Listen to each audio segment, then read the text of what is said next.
Welcome, everyone, to another episode of the Acceptable Losses podcast, where Kirioth sends us screaming in terror at some new, horrible, grim, dark universe. And Pancreas is here, too. But before we get into that, if you enjoy all of this, maybe you should check out the Patreon. Kirioth's actually going to tell you about that because I forget how intros work.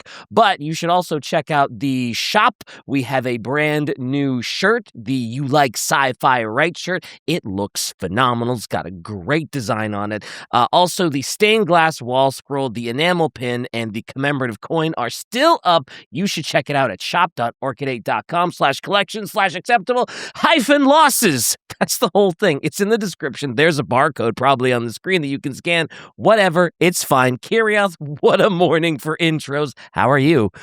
The dedication to getting all of that out in one breath is admirable. I could literally hear the wheezing starting. That was great. No, all good. No bonus content today, guys. So yeah, we're the Patreon. The Patreon is class. You can find it at patreon.com/acceptable-losses. It's also in the description. There are currently 3 exclusive episodes 4, because one went up literally last night, wasn't it, Shy? We now have 4 Patreon exclusive episodes that you can go over there and check out if you become a patron. You also get early access to episodes and the current batch of 3 that are being released. We've started out with I Have No Mouth, But I Must Scream, and it's sort of a body horror trilogy for this month. So if you like people getting horribly messed up, it's the thing for you. So yeah, go and check it out. It's class. Sort of. I think it is pretty definitive, isn't it? I don't really think this is a sort of situation, man. This isn't like kind of a little body horror. This is just straight body horror. Yeah, it's pretty bad. It's pretty bad, and I feel like it escalates as well. Somehow. Sure. Oh yeah, it's somehow it always gets worse, doesn't it? Yeah, that's the tagline. Along with You Like Sci-Fi, it gets worse. Kind of messed up. They gave away the name and the title. Like, I jumped the gun a little bit. Spoiler alert. You got to hook him in. It's a strong hook. But how? How does he have no mouth? And then and why must he scream? Awful. I mean, existential horror, pain. That would be enough, right? So many questions. Better watch the episode exclusively at patreon.com/acceptable-losses. So smooth. Now, for today though, it's not going to be a shorter episode. Also, when we initially started out, by the way, just to say this so that should you sign up for the Patreon, you're getting good value for money. We initially, when we talked about doing exclusive episodes, we were like, yeah, sort of 10 to 15, maybe 20 minutes. And almost all of them are getting to over 40 now. So, yeah, you're getting a lot of extra entertainment that we did not initially plan on doing. But you know what? When it comes to talking about horrible stuff, we just want to do as much of it as possible. So it's even more. It's long. All of them are longer than you think. Yeah, Dad. Cope, Seethe, and Mull for getting more for your money. Losers. You get pranked, idiots. Yeah, get pranked, dumbass. You're getting way more content for your money. I get scammed. That's what you get for being supportive. How dare you? You get for being loyal. Today though, we've got a monster. This is a monster script that Possum has provided us with, because we are going back to the World of Darkness and we're talking some more about Vampire the Masquerade, because we're going to talk about the clans. So like the last time we stepped into World of Darkness, we learned about Cain and his curses made manifest in the form of the Kindred that lurk in the shadows of society, and right towards the end, we learned about the 3rd generation of vampires known as the Antediluvians and the clans that descended from them. To a lot of people in the World of Darkness that have the misfortune of encountering a kindred, they view them as just a vampire. Like, no matter the clan, a vampire is a vampire, because the ones they encounter will encapsulate at least some of the tropes that have become synonymous to fictitious vampires, per the hilarious misinformation campaign of the Masquerade, which I still love that is an in-universe thing of how do vampires exist in fiction, but not like people don't know that they're actually real. It was all them, all along. They're doing psyops all the time. Damn. And Cain is the one that kept getting visited by angels that are like, hey, we'll give you a chance, but if you say no, we're going to curse you horribly, right? And then he just kept being like, nah, I'm good, bet, I can survive, and they just keep hitting him with, like, crippling curses, and this is, like, all of just, like, the vampire tropes of no sun, stake to the heart, forever hungry, and all that. Yep, he's the one who refused to just, take the L and move on. He just stopped going back for more. Someone told him to stick to his guns once, and they should not have ever done that. Do not take that advice ever again, Cain. You had a bad advisor. I mean, you've got to admire the stubbornness, though. The sheer levels of spite. I mean, it's impressive. I certainly don't have to admire that. And I don't. What's that drill tweet? Under no circumstances do you got to hand it to them. It's that, but for Cain.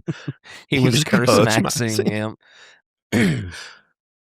But once you become embraced and join the ranks of other kindred, the differences are not only immediately noticeable, but they are pretty staggering, some of which go so far as being the stuff of actual cosmic horror. So today we're going to take a look at the contemporary clans of kindred in the Masquerade. There is a bit of meta stuff here, though. A little bit of upkeep. Vampire the Masquerade has changed quite a lot over the years, and with the changing of different editions and iterations of the game, also came dramatic changes when it comes to the clans themselves. Some have evolved narratively over time, while others have changed almost entirely from their original iterations, and these changes range from simplification of some aspects to an acknowledgement of a bit of a problematic past.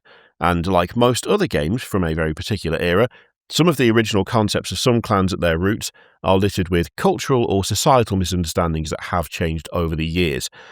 There's a fairly notable one in there where as soon as I started reading it, I was like, I feel like at some point this was probably not as subtle as it once was. You'll probably pick up on it when we get there, but yeah. Okay. So it's had to evolve over the years for obvious reasons. I know there was something about, like, it was called like Kindred of the East or something, and I read through that a little bit of that one day. I'm like, man, this sure is something. Oh, I see. Choices were made here, and well, at least they realized it was a problem, and we're like, maybe we should be a little more subtle. Hey, that is something. Yeah, it's like the guy who says subtle is like, maybe the bee should be a little more subtle. So, wow, I don't think that's a real human being. It might be, but it sounded funny in my head, so I said it. Respect. That's fair. That's 90% of our content. So whether it's something that can be viewed as a racial issue or a fundamental misunderstanding of mental illness, these changes have shaped the game over time. And in recent years, the 20th anniversary edition and the eventual publication of 5th edition has done quite a bit of legwork when it comes to cleaning up some of the more dated aspects while retaining a lot of the core things that make the clans unique and interesting and fun. But with many changes also comes a bit of a simplification of the game itself, which overall is great for newcomers, but controversial for folks who have been in the community for quite some time. I feel like in some ways, this is true of all communities when it comes to TTRPGs and war games, where we don't like collectively don't like change, really don't like things staying the same either. Both options are bad, and as such, there's no winning. Let's go. Yeah, that's kind of a tightrope that you kind of have to walk if you're developing one of these things, right? Where you kind of have to change, but you can't change too much, and it can't be too obvious, but you kind of have to change. Yeah. Otherwise, you stagnate, die. But then if you change too much, it's not what it was when it began, which is why the other people like it. But then a lot of them don't play it anymore anyway. It's a tightrope, man. That is a fine line to walk, right? Yeah. D&D also very notable for this as well. Mm-hmm. For the sake of this episode, Possum has tried to paint with a broad brush with each of the clans, but ultimately leaning towards the 5th edition a bit more than the others, as it's the most contemporary one, and the one that people who are entering the scene might pick up first. Like all TTRPGs, there's a whole lot of discourse on the different editions and which ones are preferable to others, Possum is a big fan of V20 personally, so even though there's a leaning more so on the 5th edition, this episode is meant to be broad enough so that it's complementary to whatever edition you would want to try first. Possum's advice, if you're interested, is to explore the editions and see which one clicks best with you. There are a bunch of threads on the White Wolf RPG subreddit that goes over the differences mechanics-wise, but for the sake of this, and, pretty much all episodes of Acceptable Losses, we're focusing more on the lore than anything else. So when it comes to getting a nice picture of everything, gotta go for the things that are the most recent and the most accessible, with smatterings of what came before. Nice. I was only told that with Vampire the Masquerade, if you want good lore, don't play the second game. It might be a serviceable RPG, but apparently as far as like Vampire the Masquerade is concerned, it is kind of a train wreck. Oh, I love a good bad RPG though. There's something about it, like a proper mess of an RPG. Oh, it's fun. I mean, look, one of the greatest games of all time is Ride to Hell Retribution. It's not a good game, but it sure is a game. but it sure is fun. Now, as you've probably guessed, this is going to be an introduction to each of the clans and not something like super, super in-depth. As much as Possum genuinely wants to talk about how a Brujah by the name of Menail is responsible for the destruction of Pompeii due to a vendetta he has with a Toreador that may or may not be Helen of Troy and kept this grudge up until the 1940s, now is not the time. Man, Helen of Troy gets a bad rap in mythology, and all she did was she's just gorgeous. She's just the face that launched 1,000 ships, and it's just like, man, leave her alone. She's also a vampire, according to this, though. I mean, to be fair. Well, okay. Details. Who knows what she was up to? Well, I mean, Possum does and wants to tell us about it, so at some point I'm pretty sure that will come up, just not right now. We're also not going to talk about the Caitiff, which are vampires with no clan-identifying traits, or the Thin Bloods, which are more or less half vampires with exceptionally diluted blood. We will have plenty of time to take a peek into the world of darkness in a more in-depth manner, but knowing the basics of all the clans will help our future exploration even more. So we're going to start with the Banu Haqim, the clan of the Hunt, and their disciplines are, I love how upfront some of these are, blood sorcery, celerity, and obfuscate. Oh, I love a little blood sorcery, a little blood magic. I played Dragon Age Origin. I went for blood magic. I'm a serviceable person. It's one of the more up there underutilized kinds of magic. Still a necromancy fan myself, but I can respect some blood magic. Hell yeah. Some blood bending. Love it. You got unfairly maligned going the blood route for Dragon Age Origins, which is a shame because it was objectively the coolest. I was going to say, I feel like if you're doing blood sorcery, you get very fairly maligned. I don't want to be judgmental of people's life choices, but I feel comfortable judging that one. Yeah, I do too. I feel comfortable maligning the bloodbenders. Yeah. You don't think that you can be a good person and also mess around with people via their blood? Surely theoretically, you could be a good person and use bloodbending for like, oh, hey, I see that clot. Let me help you just clear it out. But chances transfusions you could do. You'd be an absolute miracle worker in a time. You'd be a legend. You could. But could. Also, load-bearing could. Also, healing magic exists. So really, why would you need to?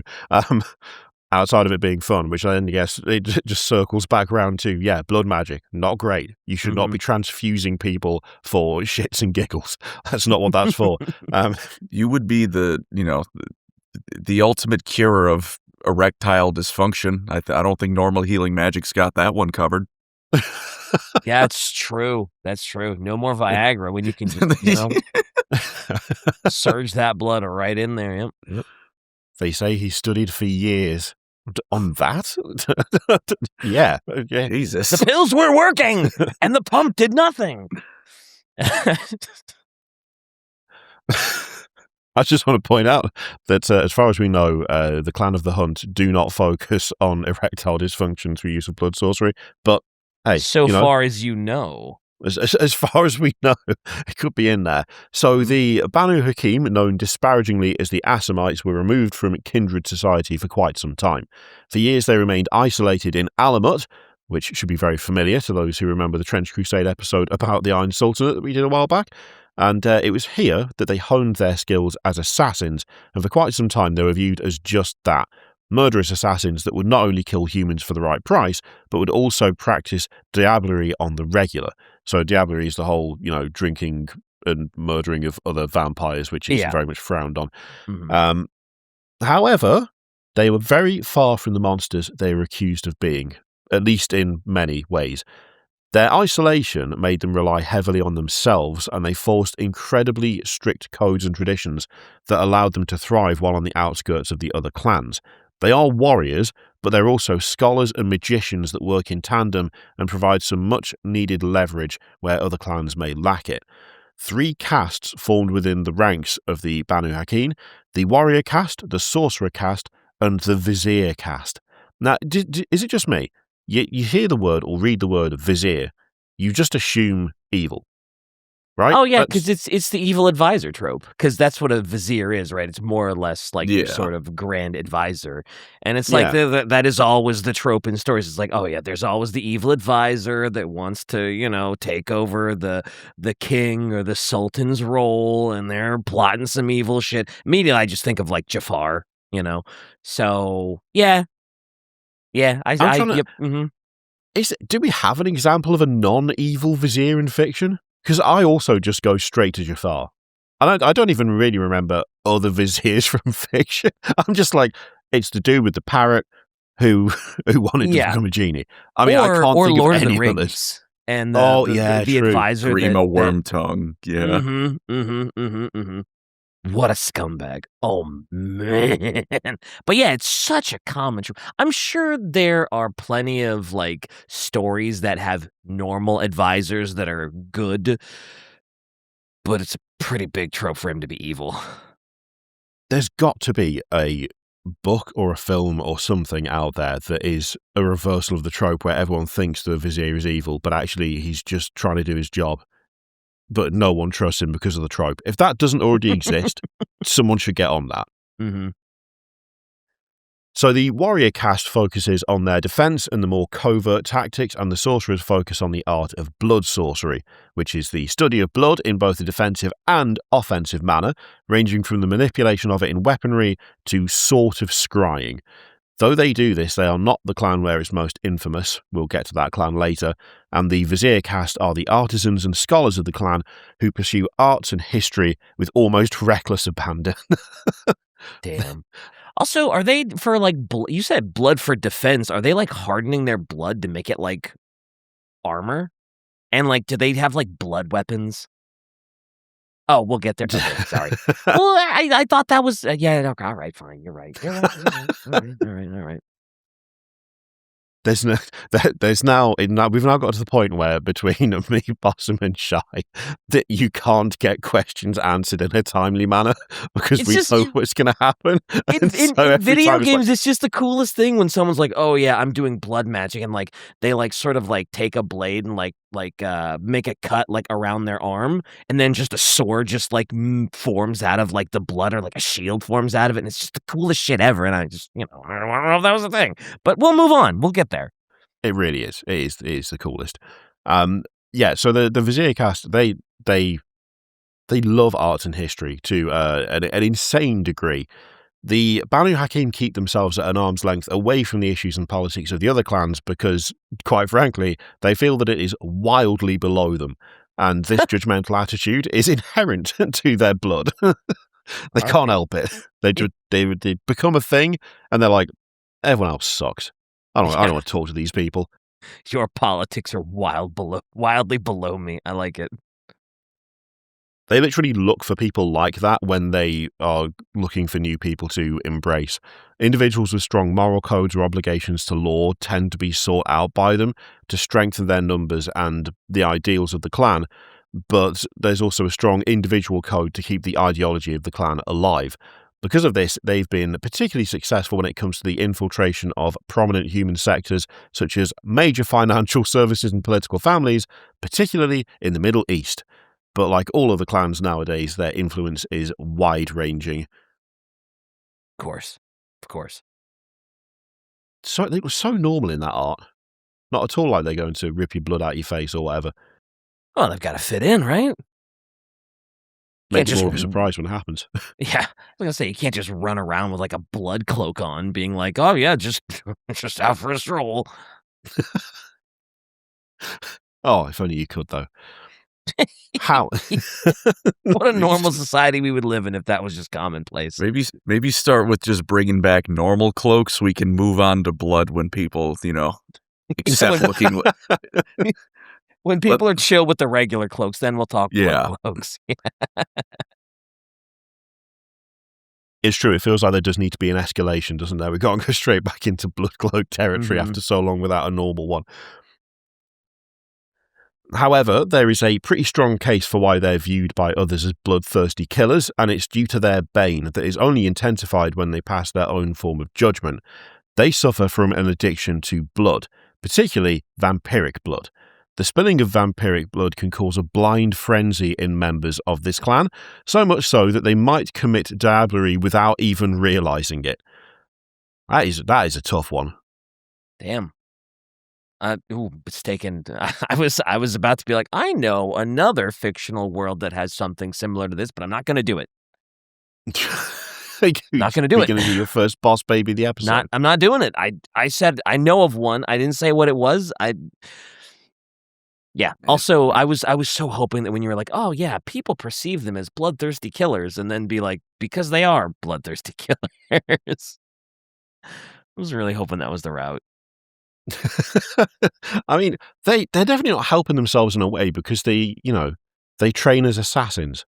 And if they get really, anti and excited about vampiric blood being spilled, training a lot of your clan to be very good at murder feels like a very good way to ensure that when that happens, they are able to take out a good number of other vampires, even though they're not supposed to do that, Yeah. Yep. Their main disciplines are blood sorcery, as well as celerity, which allows them to react and judge without any hesitation, and obfuscate, which allows them to hide in the shadows with relative ease. Now, we also have a celerity clan coming up, which is the Brujah, the learned clan, and their disciplines are celerity, potence, and presence. I really love the names of the different, skill stats. It's very fun.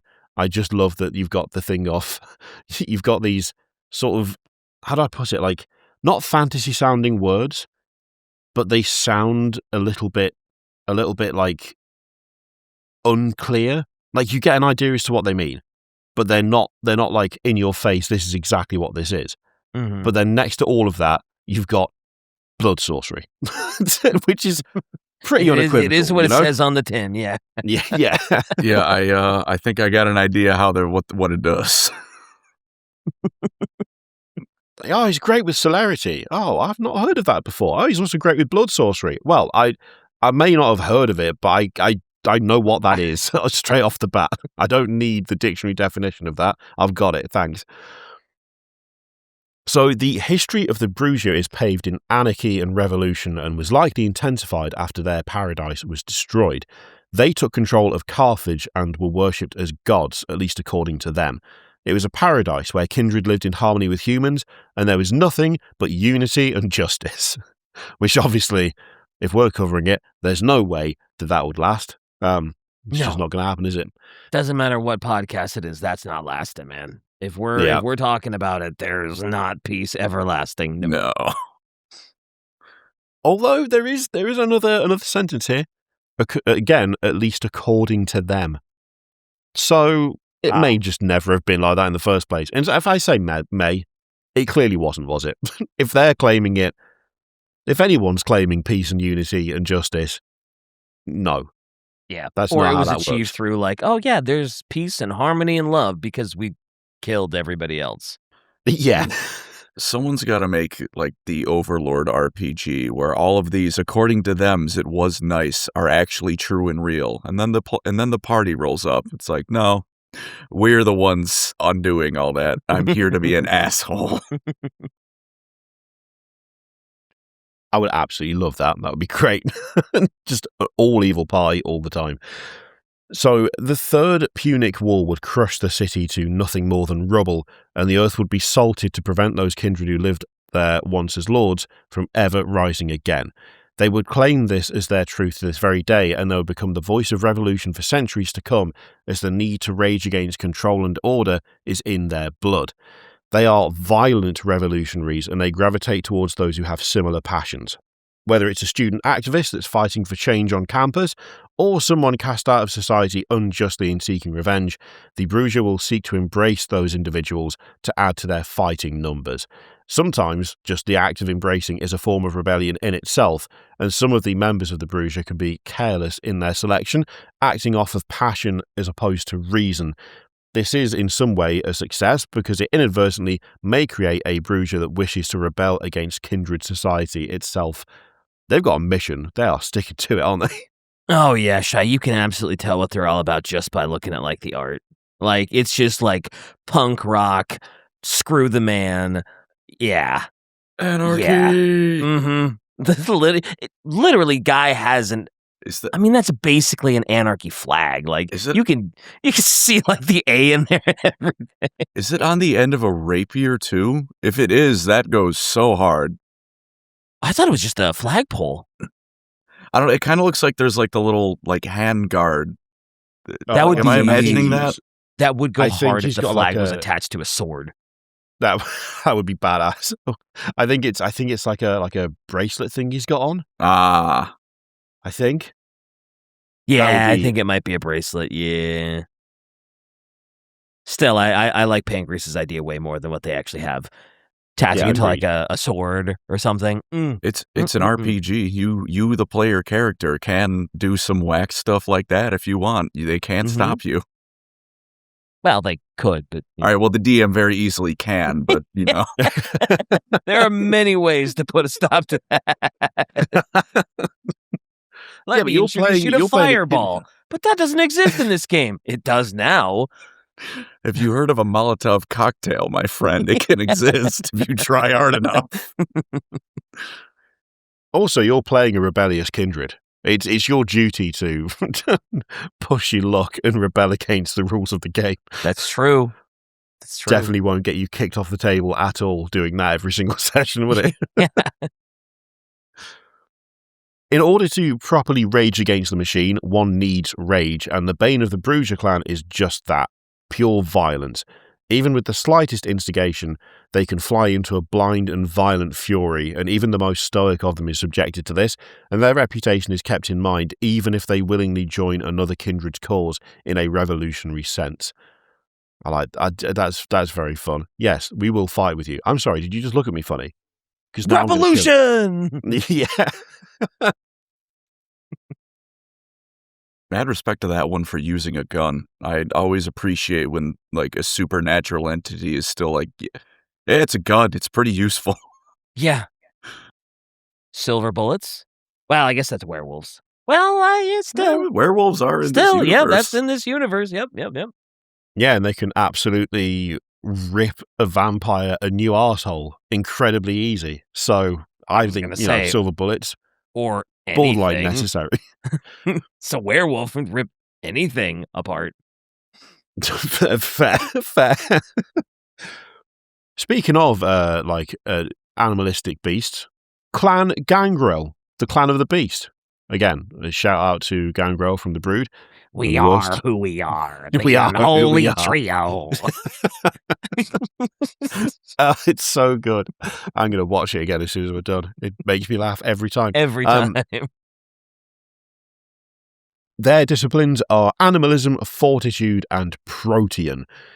There are few things more independent than the untamed wilds. There is something truly terrifying about the things that go bump in the night and howl in the woods, bask in twisted moonlight, and the members of Clan Gangrel are apex predators in these dark forests. Closer to beasts than they are to other kindred, the Gangrel are instinctual wanderers that seek to break out of the norms of society and live the life of something truly wild.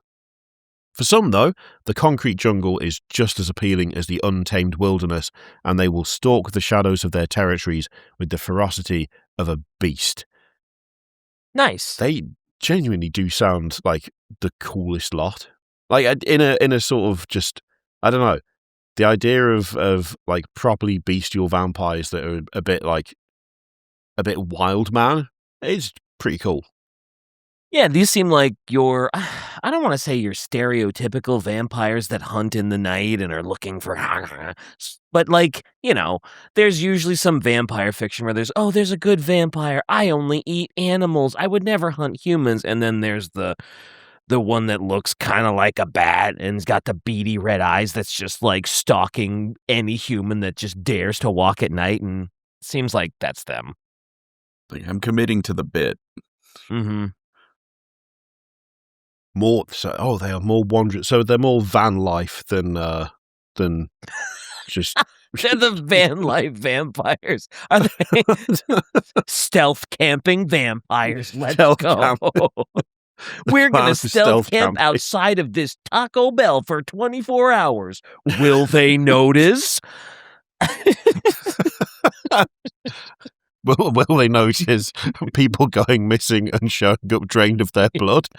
We don't know. Let's find out. Will they notice the first time I assault a random drunk college kid at 3 a.m? Will they miss him? When you first meet a Gangrel in Vampire the Masquerade game, you can ask him, "Wow, are you a werewolf?" And he's like, "You don't know much about the whole supernatural world, do you?"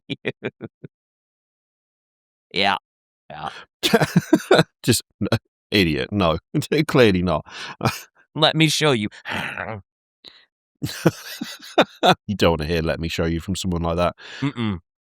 Their bane is a gift as much as it is a curse for something that yearns for the wilds. In a frenzy, a Gangrel gains animalistic traits and features. It could be the ears of a wild animal, a tail, even feathers or scales. This can be temporary for some, fading away with some time like a bad hangover, but in other times the frenzy can be so intense that the Gangrel's animal features become permanent. Wow, that sucks. Yeah. Well, unless you got like the cat ears or something. That's not so bad. I don't. I knew. You could not speak fast enough to stop me. I nearly just said it for you in the hope I could time it just right, but I knew straight away.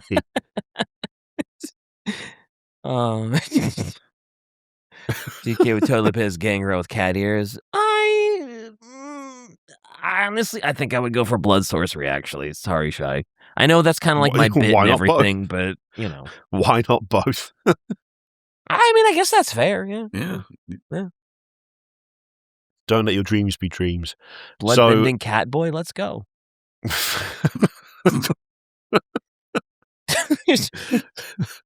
We're back in the realm of new sentences again. Yeah, that have never been said before. So this frenzy is intensified by their compulsion to live and act more animalistically. They have a mastery over the protean discipline, which allows them to shapeshift and transform into beasts. And when not actually a beast, their discipline in animalism allows them to interact with animals and use them as their companions. The Gangrel seek out those who are on the outside, survivalists, individuals who are fierce with independence. There's something about an individual with wanderlust that is deeply appealing to the Gangrel, as there's a sense of natural bravery there. This doesn't necessarily have to just be hunters or hikers or anything close to nature itself, as the concrete jungle is sometimes even more dangerous than the wilds. Essentially, the people who are fiercely independent and thrive in the city have a degree of animalism against the odds, and so they are also people who would be drawn to the call of the wild that Gangrel offers. Good lord, that is... Okay, I see. Just for a second there, I really thought that her hair was like on fire or something.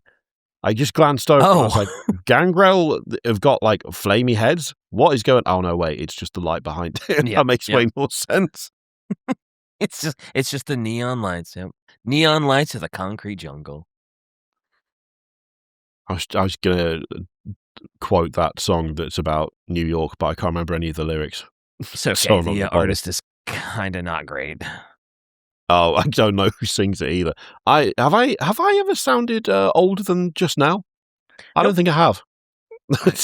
Well, my thought was just New York by Beyonce, so I was really confused on how you didn't remember the lyrics because she just kind of says New York over and over again. Oh yeah. I'll be honest, I didn't know Beyonce did a song called New York, and I think now that is the oldest I've sounded. I sound even older than I did like 30 seconds ago. I mean, I'm just really hoping it's Beyonce because it's not a Breaking Benjamin song, so I'm well out of my wheelhouse. For some reason, I thought it was her husband that did that song. Ah. And I was like, that. All Gangrel girls are tomboys, apparently. And what's wrong with that? I found my favorite clan. I was gonna say that's a big plus for Gangrel. They're just going up in your estimation all the time. We've got Mhm. cat ears. All the girls are tomboys. You might be able to do blood sorcery. Really, there's no downside. There's not so far. Yeah, that's the way to go. And you get to make sick WWE references all day long. me and That's the most DK invading the Gangrel hideout, but we're not there to kill anything. No. We're there to get killed. Take me out now. Jesus, take Okay. the wheel. We are going to move on to Hecata, the clan of death. I'm pretty sure I know what these guys are about. Their disciplines are Auspex, Fortitude, and Oblivion. The discipline of Oblivion has really made me laugh every time I've looked at it. How does one be disciplined in the art of Oblivion? You've just watched that Tom Cruise film so many times that you know it inside and back. It's not the act of creating Oblivion. It's just watching the hit movie Oblivion with Tom Cruise. Wow, what weird vampires and weird tastes they have. What was it? A hit movie? Was it a hit? Well, it had Tom Cruise in it. It's true. It's true. By definition, therefore. So, of the antediluvians we mentioned in the first episode, Hecata was not one of them. Clan Cappadocian was one of the originals, and that was known as the Clan of Death. During the Dark Ages, Clan Cappadocian would be usurped and overthrown by a clan known as Giovanni, who questioned the leadership of the antediluvian of the Cappadocians. The surviving Cappadocians would seek help from the Camarilla, but they had already signed a deal with Clan Giovanni, which allowed them to become the new Clan of Death and allowed them to hunt the surviving Cappadocians without any disruption. Wow, Clan Cappadocian having a terrible time. Yeah. Well, that's what happens when you tango with the clan that's obsessed with, Oblivion.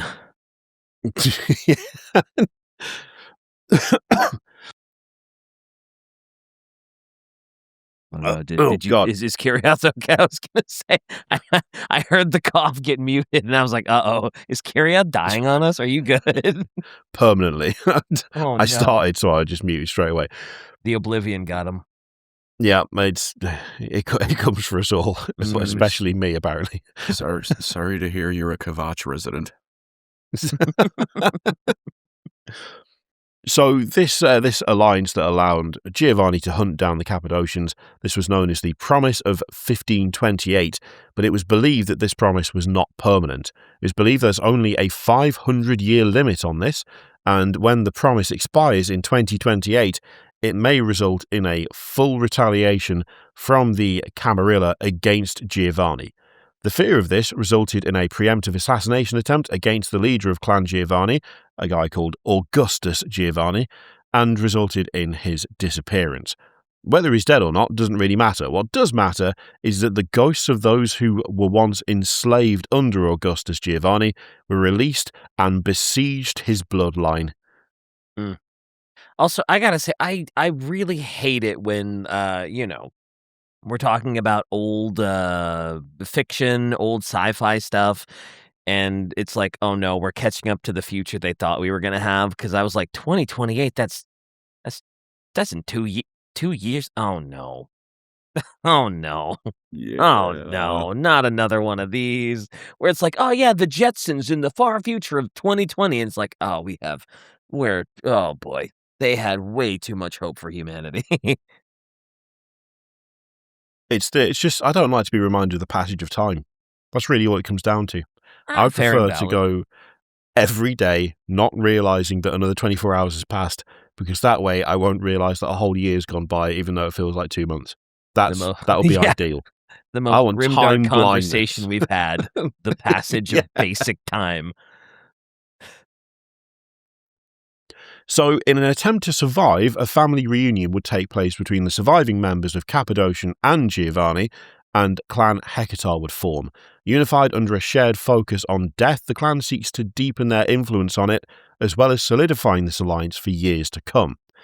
The afterlife and the dead are steeped deeply in the culture of Hecata, and this makes them storied necromancers, but there's also a deep camaraderie within Clan Hecata, I've never read that word out loud before, that makes them strive for unity and familial devotion. When it comes to embracing, the clan will try and seek out those who have some degree of focus in the fields of medicine, or those who show incredible compassion and empathy in death, but their bane makes this very difficult, because their lineage is a combination of multiple bloodlines. But the predominant problem they face comes straight from Clan Giovanni. The kiss of a member of Clan Hecata is excruciating, and drinking from a mortal is dangerous to said mortal, to the point where it can just kill them outright. Ooh, it's got to make it tough to find new members. I mean, even if they want it, just like there's a chance you might just instantly die from this. Do you still want to go ahead? Yeah. There's got to be a good number of people going, yeah, I'm good, actually. I've thought about it. And if you don't, you're going to suffer terribly. Great. I'm not seeing enough upsides to this.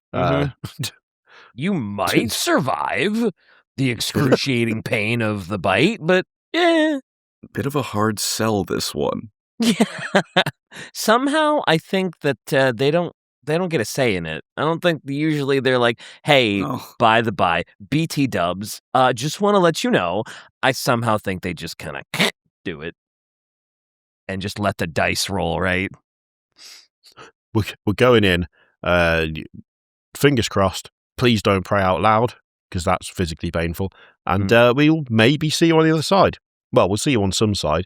You know, we're really good with death, so... Maybe it'll be you, maybe it'll be your corpse.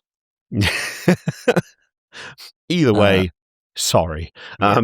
Shai said she likes this whole look of closely knit mob family who's also way too much into goth vibes and cannibalism.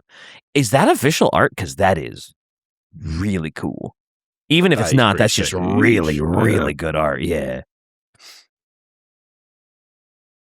Oh, what an aesthetic. The whole staring into a skull thing, it just never gets old. Romeo. The whole, like, potentially just killing mortals whenever they try and embrace them puts them in a situation where it's harder to branch out bloodline-wise, and they tend to keep it in the family more than other clans. They also tend to radiate outward from the other family members of people who have become kindred, because it assures a sturdy enough bloodline that can tolerate such a painful kiss. And from there, it moves outward to useful connections outside of the family. The members of Clan Hecata's focus on death is best showcased with their disciplines, particularly Oblivion, which allows them to communicate with and control spirits. Something that obviously on the upside, you go to embrace someone, you give them the kiss, they immediately die, you could still force their ghost to do stuff for you. It's not a total loss.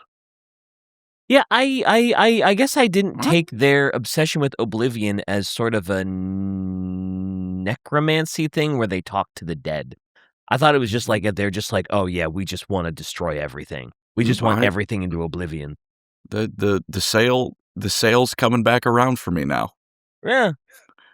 That's pretty cool. I suppose if you have got the bane of, taking people out when you want to expand, focusing on a way to have them still be useful, I can see that. Yeah, I can see that being a thing that might evolve. Mm-hmm. Either through conversation and interrogation to demands and orders, the morbid curiosity of this makes them fixated on it. They can become obsessive in studying the people around them to sense imminent death. Think of it like kind of extreme WebMD searching and a compulsion on diagnosis and being on the ball as possible when it comes to the frailty of mortality. They also tend to carry around them an aura of decay that manifests as an almost radiation of entropy. Their havens feel a bit more derelict than others, and even those they are close to may somewhat gradually decay more than if they weren't in such close proximity. But this does give the Kindred something to hyperfixate on as they continuously plot out the frailty of life around them and work on more disciplined ways to control it. Okay. Wow, that is a sentence and a half right there, brother. Good God. I love that they are like obsessed with diagnosing the moment of death, but in a very real way, they are making it happen quicker just by being there. So going over to someone and being like, excuse me, you've got literally 5 years and 3 days left. You would have had an additional 6 months, but just this conversation is royally fucking you over. I thought you were going to be like, oh, yeah, if they go up to somebody like, hey, what's the time? And they're like, oh, it's 5:30. And like, oh, thanks. That's a year off your life. What?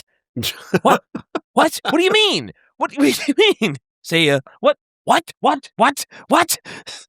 I wonder if there's ever been a case of like, there's one of those guys who's really, he's really bad at that whole death magic thing, but to make sure that his predictions are right, like just on the dot, he just shows up with a gun.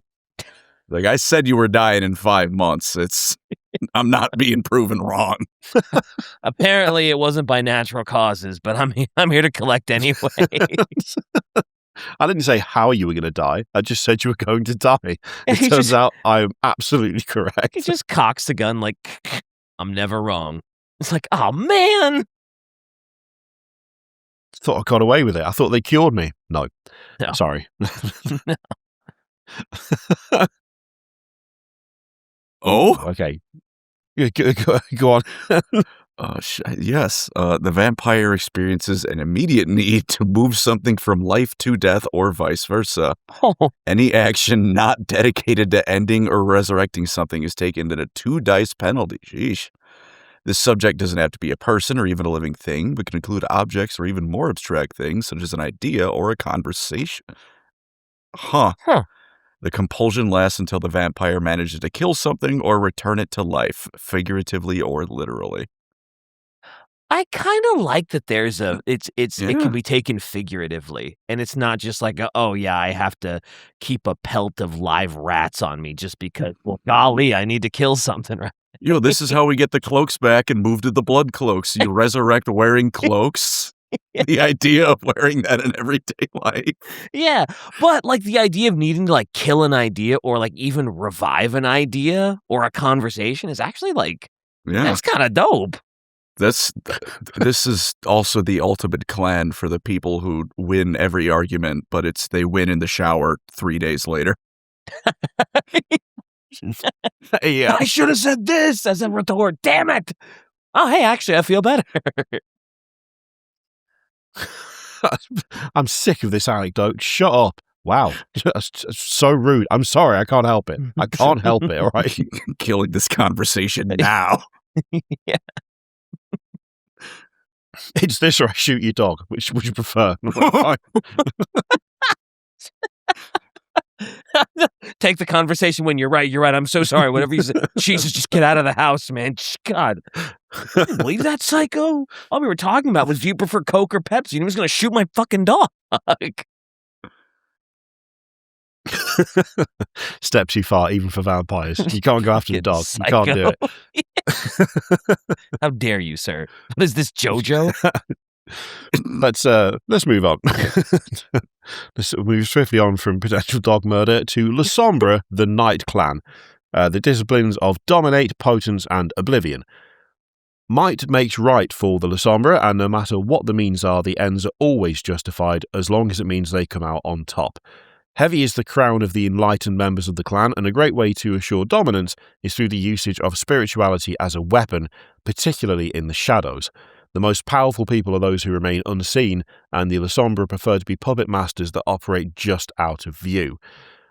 Your typical backstabbing, conniving types then. Mm-hmm. Positions of power, shadowy puppeteers, like it. Would never parallel real life. Absolutely not. Surely, such a thing would be impossible. The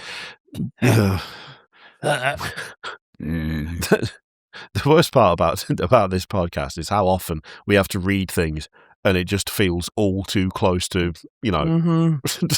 reality, and I don't like it. Nope. And I'm never going to get used to it, and I'm never going to sit there and go, yeah, that's fine. I will always, a little part of me will go, okay. Stranger than fiction, right. Man. Stranger than fiction. The Lasombra are ruthless and have very little time for anything standing in their way and exist to fight for their own success, and they tend to be very fickle. They were, for quite some time, solely devoted to the Sabbat, and there remains a major group of Lasombra that still very much are, about half. A portion of them felt that the Sabbat had degenerated to the point of fruitlessness and sort of attempted to jump ship, but the schism remained. And this schism is very well known to the other kindred who questioned the motives and intent of the Lasombra, who pledged loyalty to the Camarilla. But it's hard to deny their effectiveness, even if they turn their noses up at other clans. The Lasombra thrive within the church, and their influence reaches all the way up to the Vatican, and their ability to manipulate one of the most powerful organizations in the world is the stuff of legends. Their motives in the church are not built on faith, but on power and pure influence, operating in the shadows and pulling the strings across continents, turning priests into retainers to serve their own will. Would never happen in real life. 1,000-yard stare. Well, luckily in real life, the church is beyond repute. Absolutely nothing has ever happened that's bad within the church. I genuinely thought you were going to say, hey, look, at least in real life, vampires don't exist. And just stop at that. And it's just like, everything else, yeah, pretty much. But hey, at least there's not blood-sucking vampires that we know of. So I just leaned too heavily into the sarcasm instead. And now I'm paying for it because I can't breathe. Right. Their desire to influence in the dark is done through other means too, as the prospect of media manipulation in the modern day is just as impactful as the old world influence of the church. In order to accomplish this, they seek out people who are at the top of their game, be them religious officials or political figures, those who seek out control and are ambitious for their own strength instead of altruistic motives. Sometimes this goes into more extreme depths, focusing on those who are deviants and sociopaths, as the dark side of some is as ambitious as the most prominent of authority figures. But, much like manipulating a puppet, potential humans are tested from the shadows to see if they're able to rise to the challenge. The Lasombra will make a potential mortal's life a living hell that is falling apart at all angles just to see if they land on their feet. And depending on how they react will determine if they are truly worthy of the ranks offered through the Night Clan. Wow. Oh, so they kind of hit him with the, what is it, Job? That gets his life turned upside down because they're my loyalist soldier. You can't turn him, devil. You can't make him turn against me. And it's like, oh, look, we made you horribly sick. We took everything from you. We made your lands infertile. And hey, I'm about to kill your children. And it's like, this is a bit extreme. Could you not? Feels very, very similar. An entire clan of people just putting poor mortals through Job-like situations is horrific. I don't love that. What's that mean? Where it's like, I wish God would stop treating me like I'm his strongest soldier. I'm not. I like the one where it's like, why does God keep treating me like his strongest soldier? And God's like, how the fuck are you still alive? Like, stop giving me your hardest battles, bro. I told you to call the doctor. Bro, it's just a stomach ache. Chill. Hey, sometimes a stomach ache is a real bad day, all right?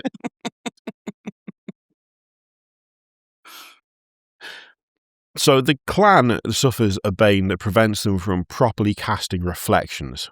In some, this can be distorted or unclear, while others cannot cast any. Being unable to be seen in bodies of water, security cameras and photos is one thing, but this can extend even further to things like microphones and touch technology, and it can even extend to the objects they carry or the clothes they wear. It's as though they're on an entirely different frequency than the other kindred, and it's believed that this curse is as a result of their vanity. Even the most high-ranking Lasombra might be forced to have someone operate machinery for them or help dress themselves, an absolute humbling to such a powerful creature. Can't even use a smartphone? Wow, that sucks. Crazy. In this day and age. Also, who does all of the art for Vampire the Masquerade? Because it is wildly good. I think just like the physical embodiment of Hot Topic. And I mean that in a complimentary way. In the Someone who nicest way used to possible, frequent yeah. Hot Topic. Don't worry, I did too. That's where I used to get all my Nightmare Before Christmas merch. We don't have a Hot Topic in the UK. I don't even know what our equivalent would be. I don't think we've got a specific, like, We have Hot emo Topic, store? and the UK has mild discussion. I pray it isn't Spencer's. Ooh, not the same thing. I genuinely can't think of an equivalent. I think all we had was JD Sports, and that's just where you got tracksuits. There's not even any. I don't think that's an equivalent, dude. No, That's not like even, being not like even a little bit. Hot Topic is it's basically Dick's Sporting Goods. Don't think so, man. You had to obtain all your goth clothing from like market stalls in the middle of towns and cities, from places that are only open like at esoteric hours. It's like, oh yeah, it's 12 o'clock on a Tuesday. Surely they'll be open. No, opening times are 4 a.m. on Wednesday and Friday, unless it's a leap year or something. It's literally that, but across the entire country. How goths survived, I don't know. You know, before online ordering, it's frankly a miracle. Just gotta make it yourself. I definitely had friends who did that, and it never looked good. So the next lot are Malkavian, which is the clan of the moon, and Possum has specified, my beloved. So we should expect some favoritism here. Their disciplines are Auspex, Dominate, and Obfuscate. Malkavians are a clan where their reputation does not match their truth, but that's the nature of something truly enigmatic. Most times they are outwardly viewed as something truly disturbed or broken to the point of incoherent madness. I can see why Possum likes them already. Lunacy, But this is a... It really tracks. But this is a surface level misunderstanding of something that can't be comprehended by the other kindred. Sure, they are known for being a bit more tricky than others and sometimes pulling pranks or jokes at the expense of others, but they are aware of something that others are not. Their perspective may be fractures, but this fracture has a truth in the form of sight beyond sight that may be connected as some sort of web between the thoughts and minds of all Malkavians. That art is, good lord. Wow.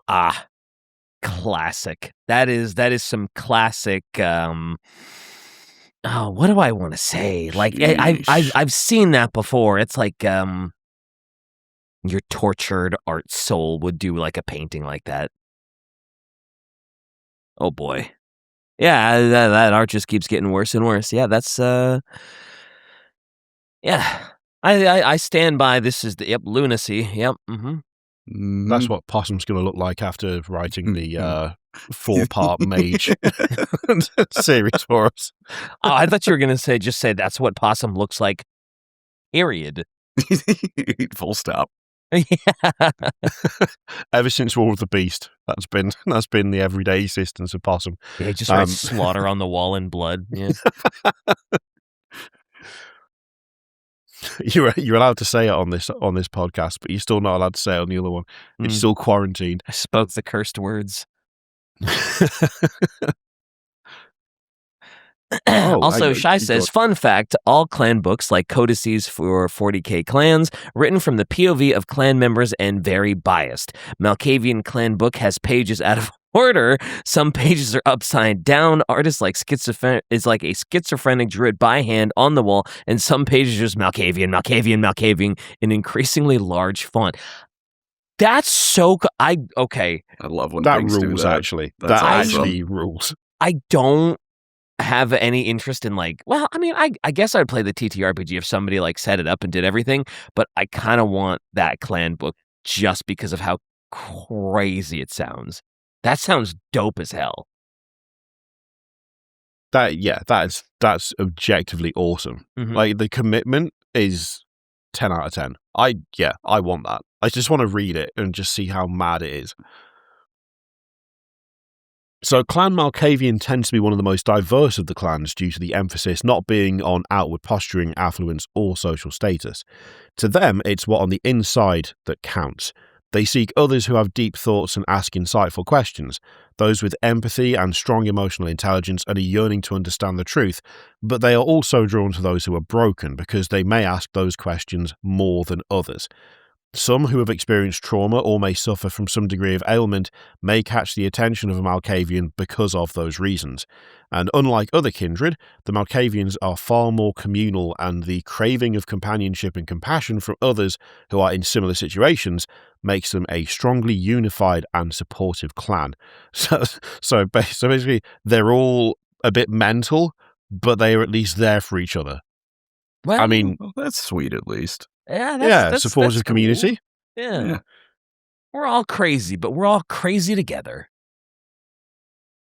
What is it? Misery loves company, but just crazy loves company. Yeah. It's just as good. Still works. Yeah, it still works. The bane of the Malkavians guarantees an intensification of their own personal derangement and brings it to the forefront. And in some, this can come in the form of incoherence. Really? As you Based do. off that artwork? Surely not. What is the Plants vs. Zombies guy? Crazy Dan or something like that. I want to see him as a vampire.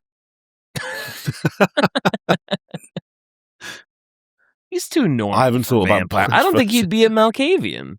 He is kind of incoherent though. I haven't thought of that game for so long. Most people haven't. Hey, Garden Warfare was kind of peak though. The sort of that PvP team one. That game was peak. I don't think I ever played that one, which feels like I should have done. Probably still exists. You should. I mean, the list of games that I need to get round to, I still haven't got round to playing Mass Effect all over again. And what now the it needs fuck? Gears of War as well. All over again. All right. I thought you hadn't played it all. I was like, get off the podcast. I'll just send Pancreas the script, and then I just log off. Yeah, I might need to log off with you in that case. Oh no. I'm the odd one out? Oh, man. Fine. Look, I got as far as punching the reporter, and then I felt I had seen enough. God, I never thought I'd miss Bricky. Jesus. I mean, to be fair, it's the most important part of all the games, isn't it? Punching the reporter. Sure. That's why I played it. Sure. Shy, help me out here.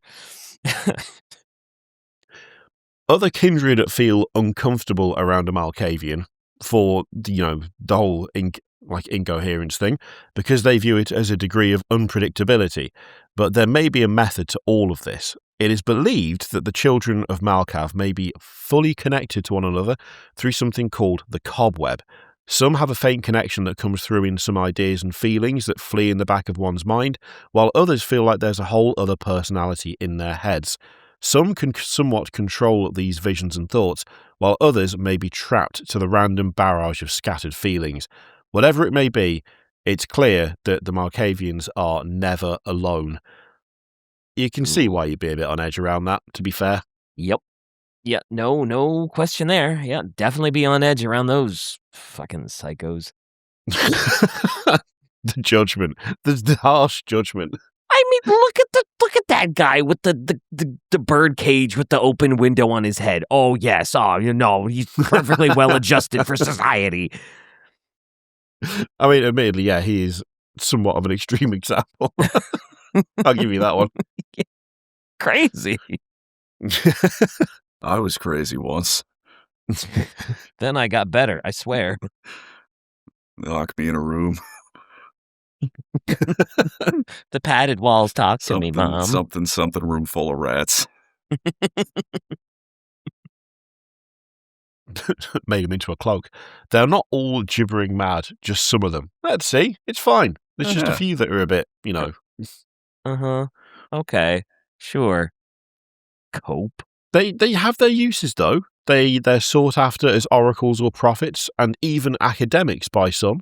Huh. Although I'm curious as to Okay. what branch of academia they're being sought out by. Their past made them seem like raving madmen or jesters in the courts of many kindred, but their long-standing knowledge and access to information makes them very powerful.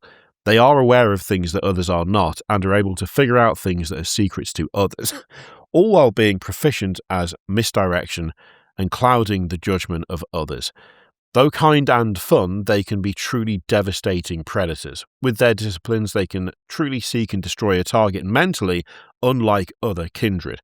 With Auspex, they can intensify their senses to the point where they can sense the weakness of others while stalking them and manipulating them silently through obfuscate. Not just physical weaknesses, mind you, but they can detect their hopes and dreams, and then, through domination, they can drive others mad with their power of dementation and slowly tear away at the sanity of their victim until they are nothing more than a raving husk. They are also very fun at parties. Wow. Eesh. That's kind of fucked up. All right. I didn't say anything bad about the Malkavians. I think they're great. Yeah. Look, I'm here for it. Yep, me too. I, for one, welcome our Malkavian overlords. I love how it started dark and then just got so much darker. Just going to stalk you and make you insane. Cool. Shai said, like, the new Vampire the Masquerade Bloodline 2 game sucks, but Malkavian character in there is cool. He's a cop, but he still dresses up and talks like stereotypical noir detective, and his madness manifests as him talking to corpses and inanimate objects, but he uses that to solve crimes. Oh, that is a cool That's concept, pretty cool. though. I do like that. Yeah, that's cool. That's fun. I love the talking to inanimate objects. Look, this desk here says you did it. I'm sorry, what?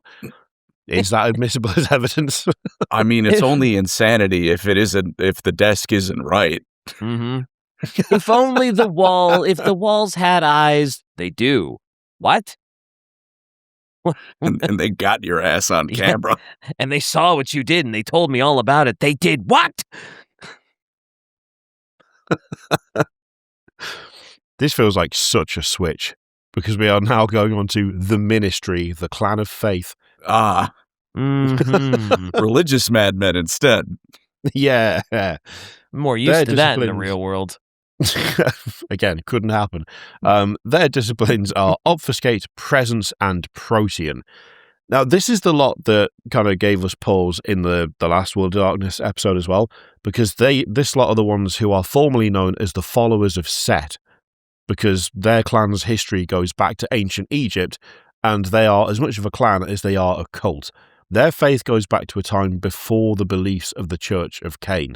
The Church of Set has a desire to fully liberate vampires from the structures that have been imposed on them so that they can find their own truth and learn about themselves independently from true order.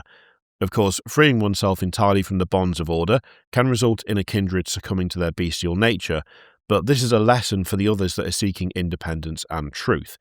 Some find this to be a truly powerful faith and school of thought in vampiric society, while others view the Church of Set as nothing more than anarchy disguised as religion. Still, even those in the middle can somewhat see the benefits of not being beholden to any set of rulership or masters, and there's an appeal whether others like it or not. 500 years ago, the followers of Set were refused entry into the Camarilla, and though they were able to exist on their own accord for quite some time, they began to change. Set was no longer something to follow. Set was within all of them. Yeah, I mean, it sounds like a cult to me. They were living proof of the beliefs of their founder, so they needed a bit of a rebrand. Now known as the Ministry, they seek to strengthen their ranks in a time of great uncertainty and almost inevitable war by making new allies and gaining influence. But the best way to truly gain influence is to play more sides at once. The Ministry is drawn to those who are able to hold their own when it comes to untruths and corruption. Con artists and scammers are of great interest to them, but individuals who are skeptics and able to navigate against those attempting to take advantage of them are equally of interest. Be it a self-help influencer or someone suspicious of the influencer's intentions, they both have a grasp on corruption, and it makes the ends and means of the Ministry more obtainable. Huh. Interesting that they want the scammer and the one who can't be scammed. Yeah, they don't just want the Liver King. They want whoever the guy was who found out he was doing steroids. Both. Oh, you mean literally everyone that's ever looked at him? Well, all right, yeah, fair. the guy who found the paper evidence of it. Okay. So, are you telling me that this vampiric killing has been brought to you by Raid Shadow Legends? And all the people that hate Raid Shadow Legends ads. And 8,000 different varieties of protein powder that all taste remarkably exactly the same, but have slightly different labels depending on the person advertising them. Except the ones that taste like cereal milk. There's one that tastes like cereal milk. Oh, yeah, that's a big flavor for mixed whatever. It tastes like cereal milk, and it's like, what?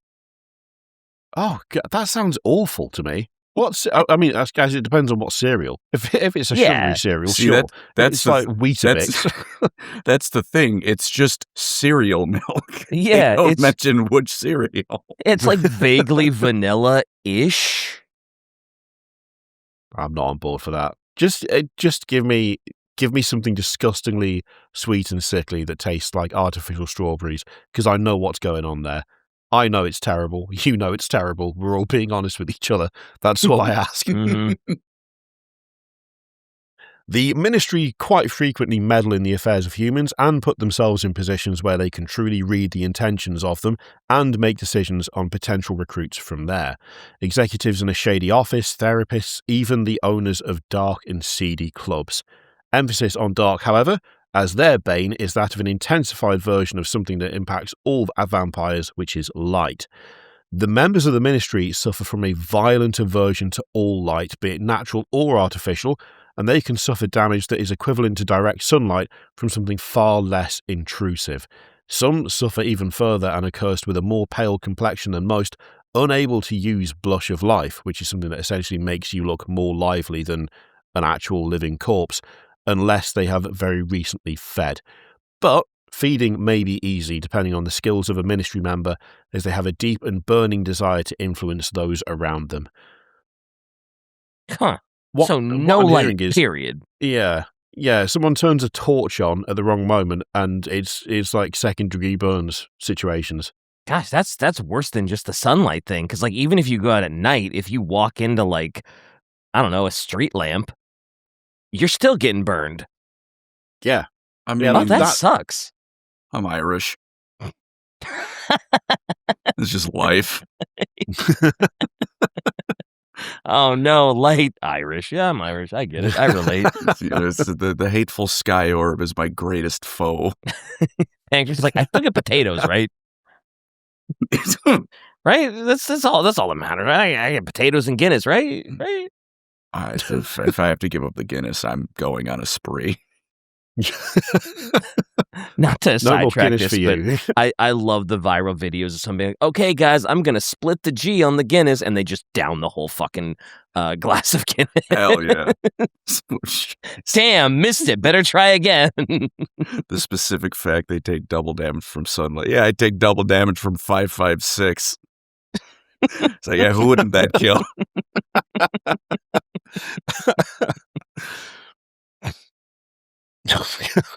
Can't keep boss babing myself in my head back to Hotel Transylvania every time I think about Vampire the Masquerade. This is not a good headspace to or can't you?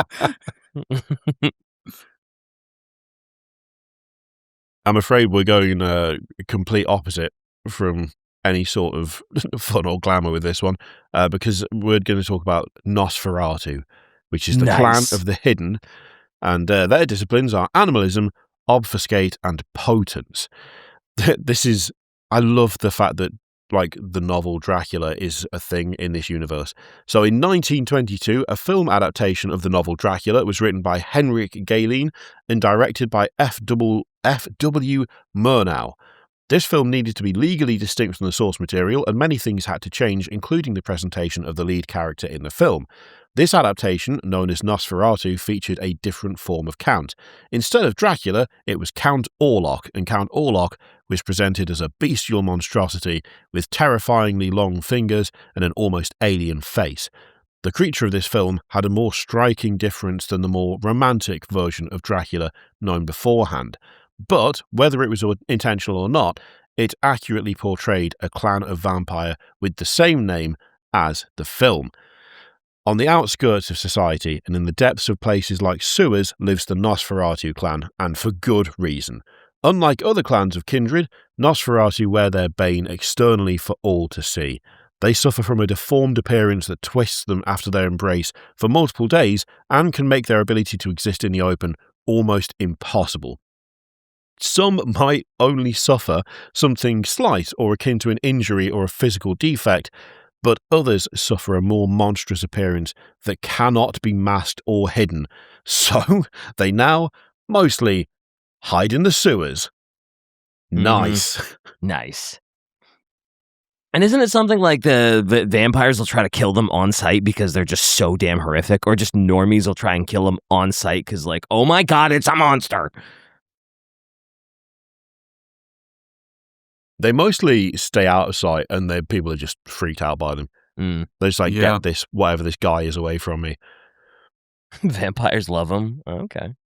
I mean, I think that just kind of looks like some of the people you'd meet in the club. Like, that ain't that bad.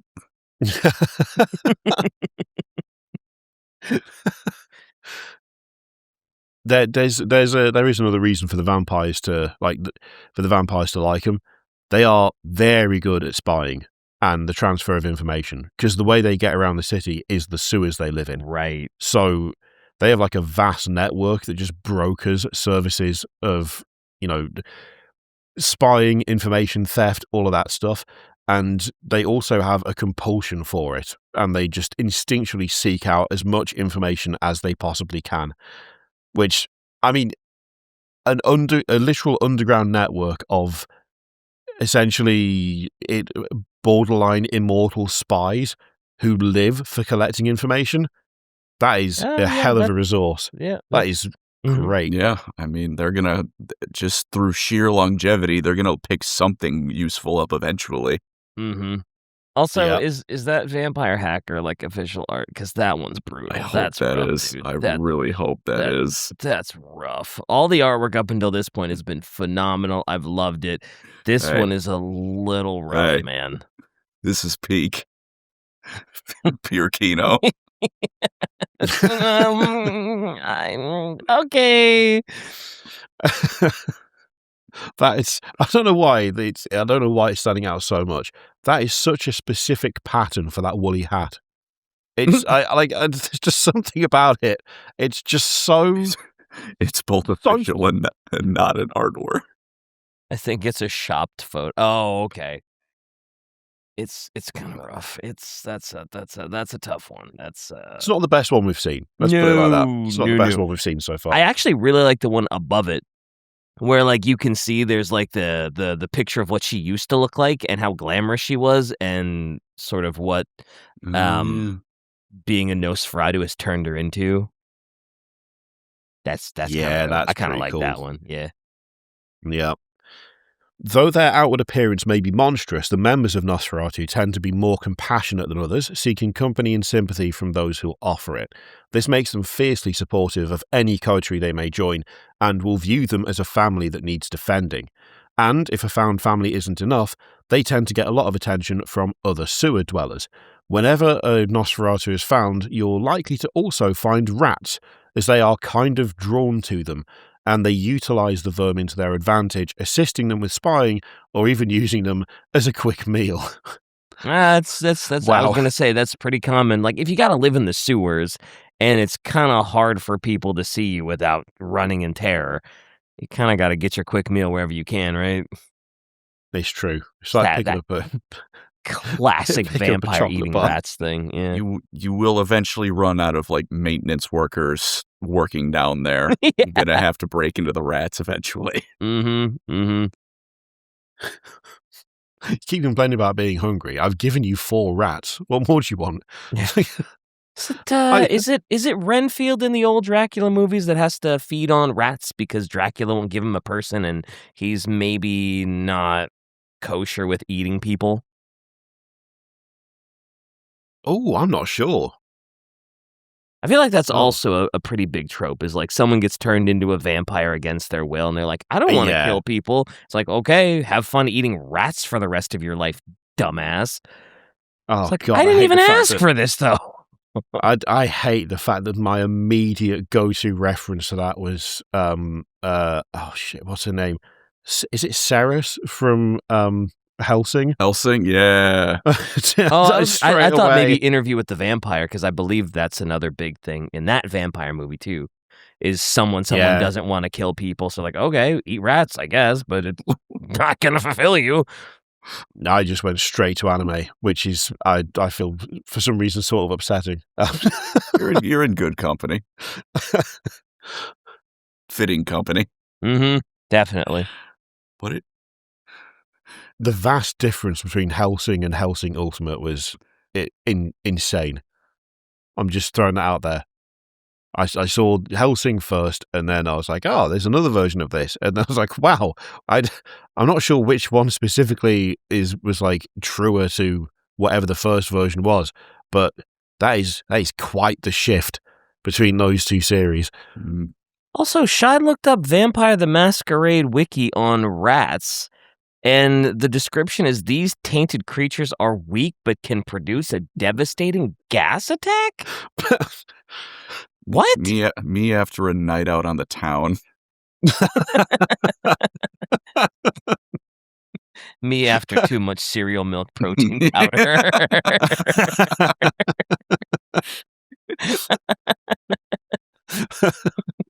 I literally, like as you started talking Pancakes, I nearly said, "Oh, that's also my Wikipedia page." The bit about the page lacking detail is there's more words in that than the actual page. Yeah. Shocking. It's like when the Star Wars wiki has like a page on DNA for some reason. It's like, why is this here?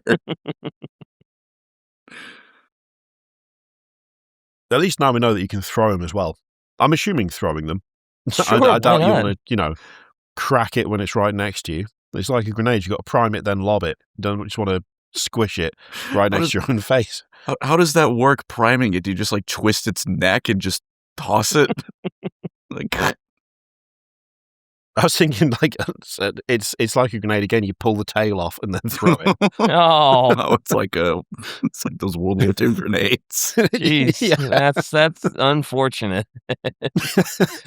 For the rat, I guess, and whoever you're throwing it at. Don't want to hold it too long after you pulled the tail out. It's No. a rookie mistake every time. We're going to move away from I don't know, casual animal cruelty. Whatever Move that on was, to, yeah. Ravnos, which is the haunted, and their disciplines are animalism, obfuscate, and presence. Point tail towards enemy. Let's just tattoo that on their butt towards enemy. Yeah.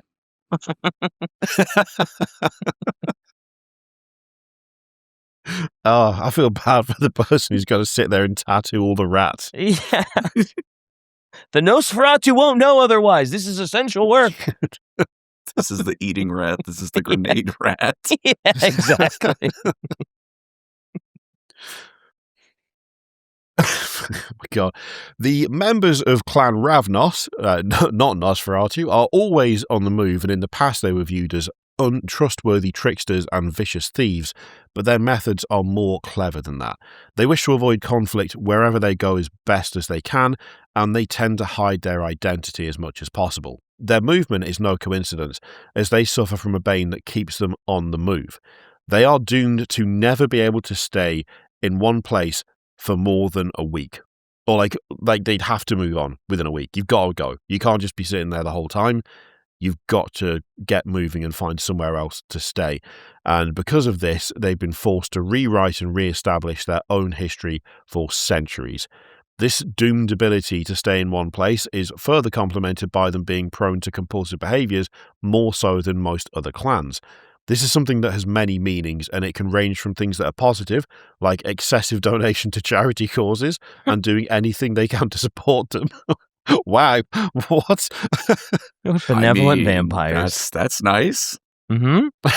It is. It's just so out of left field compared to literally everything else so far. I just wasn't prepared for it. I've read that sentence several times already. Just I go through it before we record, obviously, and every time I read it and I'm like, it feels like that's a mistake. I know it's not, but it feels like it should be. Yeah, going from Nosferatu to that is kind of wild. I need to donate thousands to the JDRF.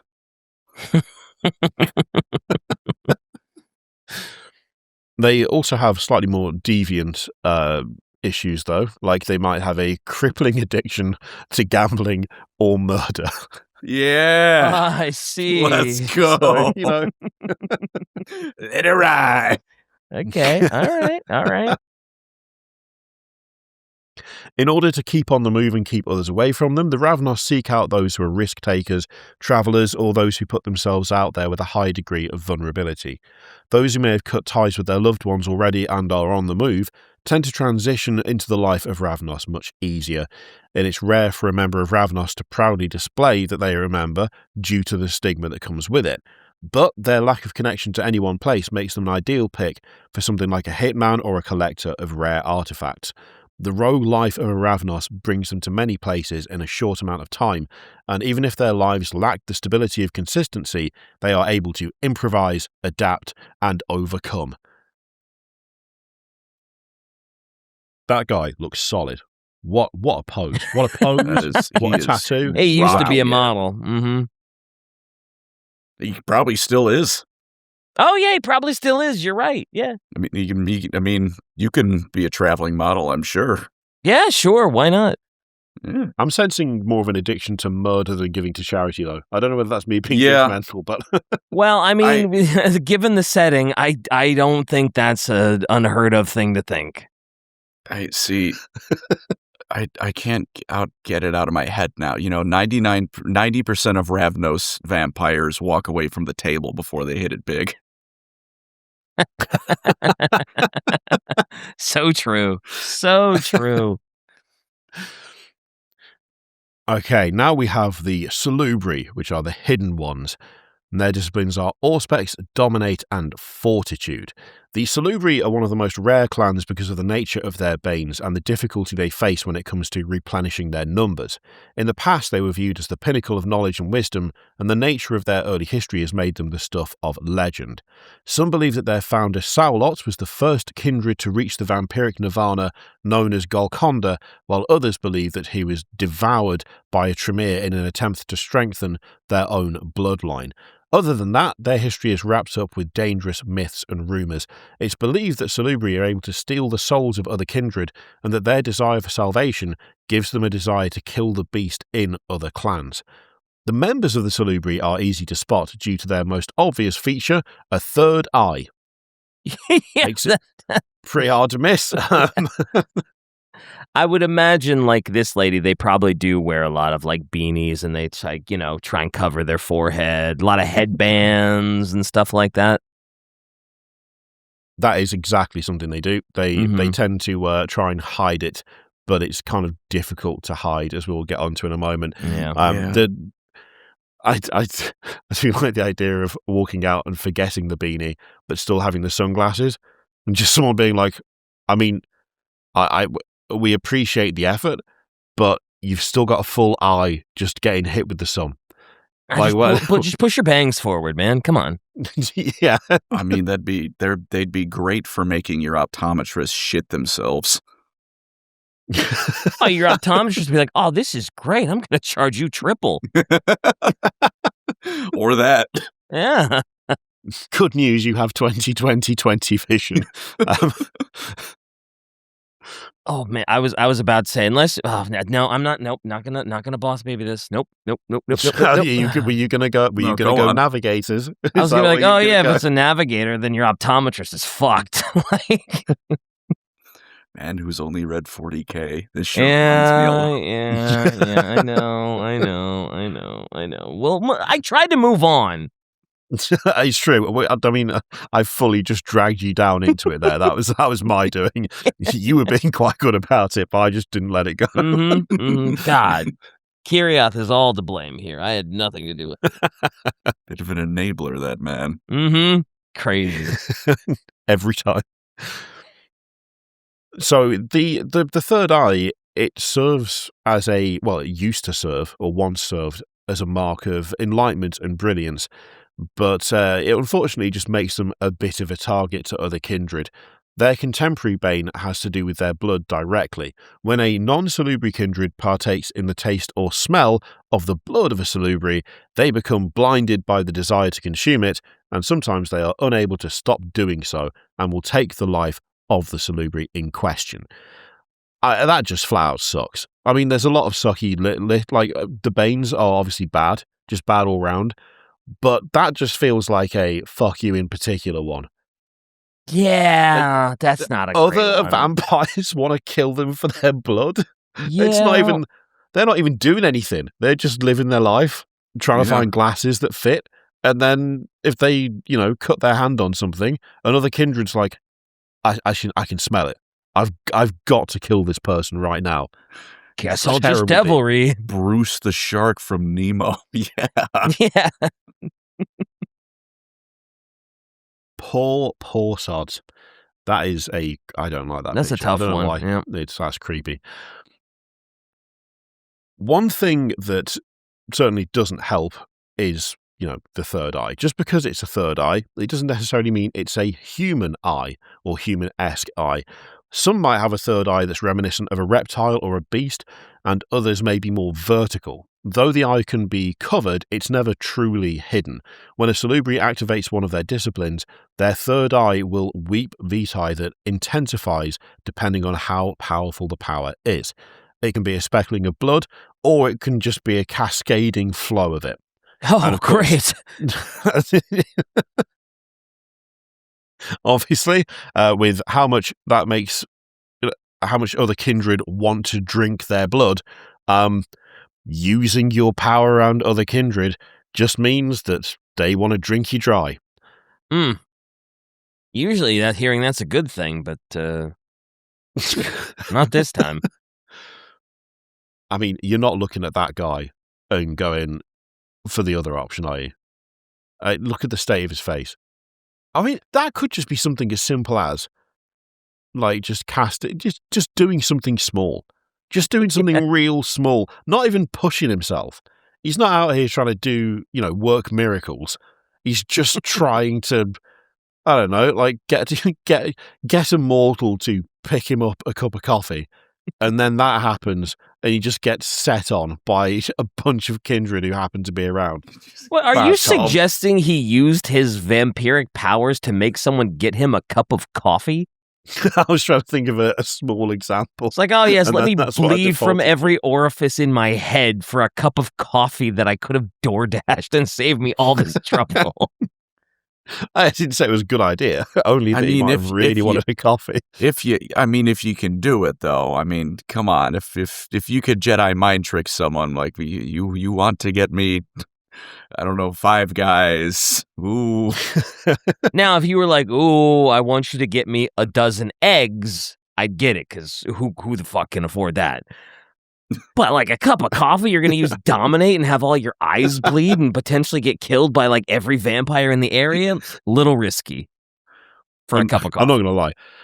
If I had the ability to like to get someone to do something for me, I would never go food shopping again, because I would simply park up and then I would get out of the car and tell someone exactly what I want, and then I would sit in the car and wait for them to come back, and I would not feel guilty about it. I wouldn't give a shit. I'd be like, this is the best.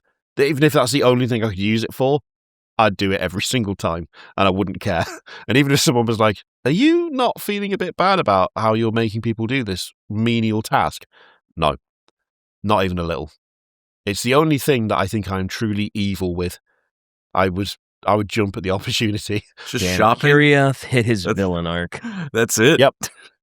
I hate it. It's the worst part of being a human being, and that is including the knowledge that the people you know and love will die. It's the worst. Wow. All right. Acceptable losses indeed. It's the tier system. Tier 2, loved ones will pass on. Tier 1, damn, I'm out of toilet paper. Tier 1 is You damn, absolutely nailed grocery it. shopping is tedious. Yep. Is it as bad as the knowledge that everything we do is inevitable and we will all eventually cripple, die, and the planet will explode in a supernova from the sun? No, obviously, shopping way worse and more tedious. Duh. I agree. They could probably get anyone to do whatever they want anyways without the dominate. I mean, like, if someone asked me to go grab their, we'll stick with the groceries. If someone's like, hey, I need eggs, go grab me eggs, and I saw their face explode into blood, I'm grabbing the eggs. I don't need the mind control. Yeah, for sure. Either out of concern or sheer terror, I'll go grab the eggs. I mean, honestly, if you were just my friend and like, hey, could you go grab me a dozen eggs? You don't even need to use dominant. I'm like, yeah, I got you. It's just eggs, man. Oh, dear. I feel like that's going to come back to bite me, that statement, at some point, but it's fine. Well, don't worry. It's all inevitable. We'll all die one day. Not as bad as grocery shopping, am I right? Dear diary, today I had to go to Jewel. God's giving me his toughest battles again. I've already established I'm not his strongest soldier. Why are you making me shop for vegetables? So another issue faced by the Salubri is a dangerous degree of empathy that borders on compulsion. Though impactful in many other aspects of their lives, it makes it so that they are not able to feed on or kiss individuals who are unwilling in any way, shape or form. Some clans are able to embrace on a whim, but they are not. Their numbers tend to be made up of those with a strong desire to right a wrong or on the brink of death, who are seeking a way out of oblivion.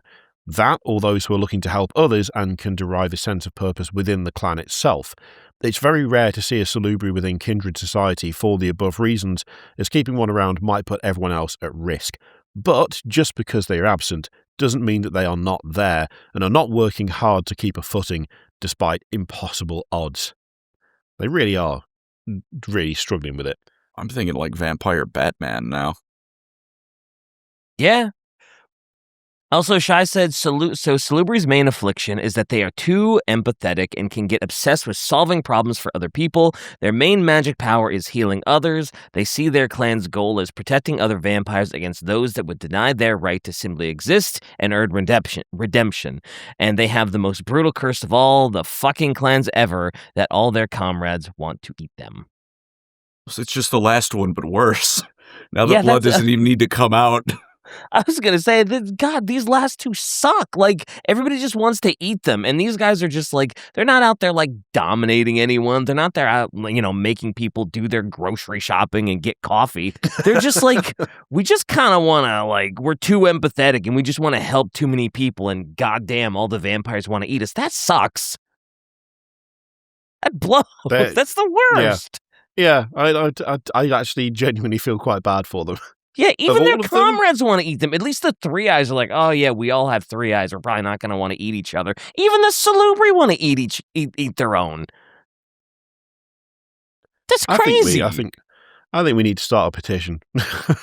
Take away one of the Banes, just one of them. Just one of them. It'd be fine, Yeah. Yeah, but at least take away the third eye.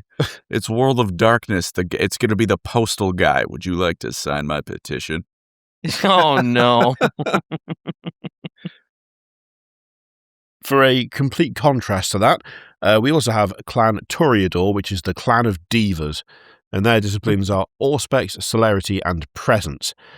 To many, there's a degree of romanticism to a vampire. In some media, they're viewed as beautiful nobles with a regal flair and a degree of seductive grace that is intoxicating. Clan Toreador embodies this vampiric trope to a devilish T and are as charming as they are dangerous. Unlike the other clans who may distance themselves from their former humanity, the members of Clan Toreador view themselves as experts on what it is to be human and have a prominent pulse on the ever-changing and adapting culture of humanity. Because of this, they have no trouble being at the forefront of human society and are not afraid of being well known and viewed with reverence. I mean, it sounds like they're properly smug. Yeah, definitely divas, for sure. Their ranks are stacked with those bleeding heart creatives that are looking to grow their image and develop in a changing world. Singers, musicians, writers, actors, and other creatives are ripe for the ideology of the Toreadors, and their disciplines can intensify this, particularly their ability to intensify the presence of their aura to something larger than life, mastering the minds of mortals and other kindred. That is, by the way, the most edgy picture so far, and that's saying something. Oh, yeah. I was going to say, like, if you're a creative and say you're, like, in the music industry, it's like, oh, that's the perfect cover for a vampire. Just, like that. It looks like every edgy rock album cover ever. It really does. This guy loves 3 Days Grace. Oh, yeah. Mm-hmm. Some of those who become entwined with Clan Toreador may even find their bane a bit of a gift to some extent. This bane is a hyperfixation to beauty in its many forms and the desire to make things further beautiful. This starts as perfecting their surroundings and fully enveloping themselves in artistic beauty, but this can also manifest to them becoming trapped within their own artistic visions.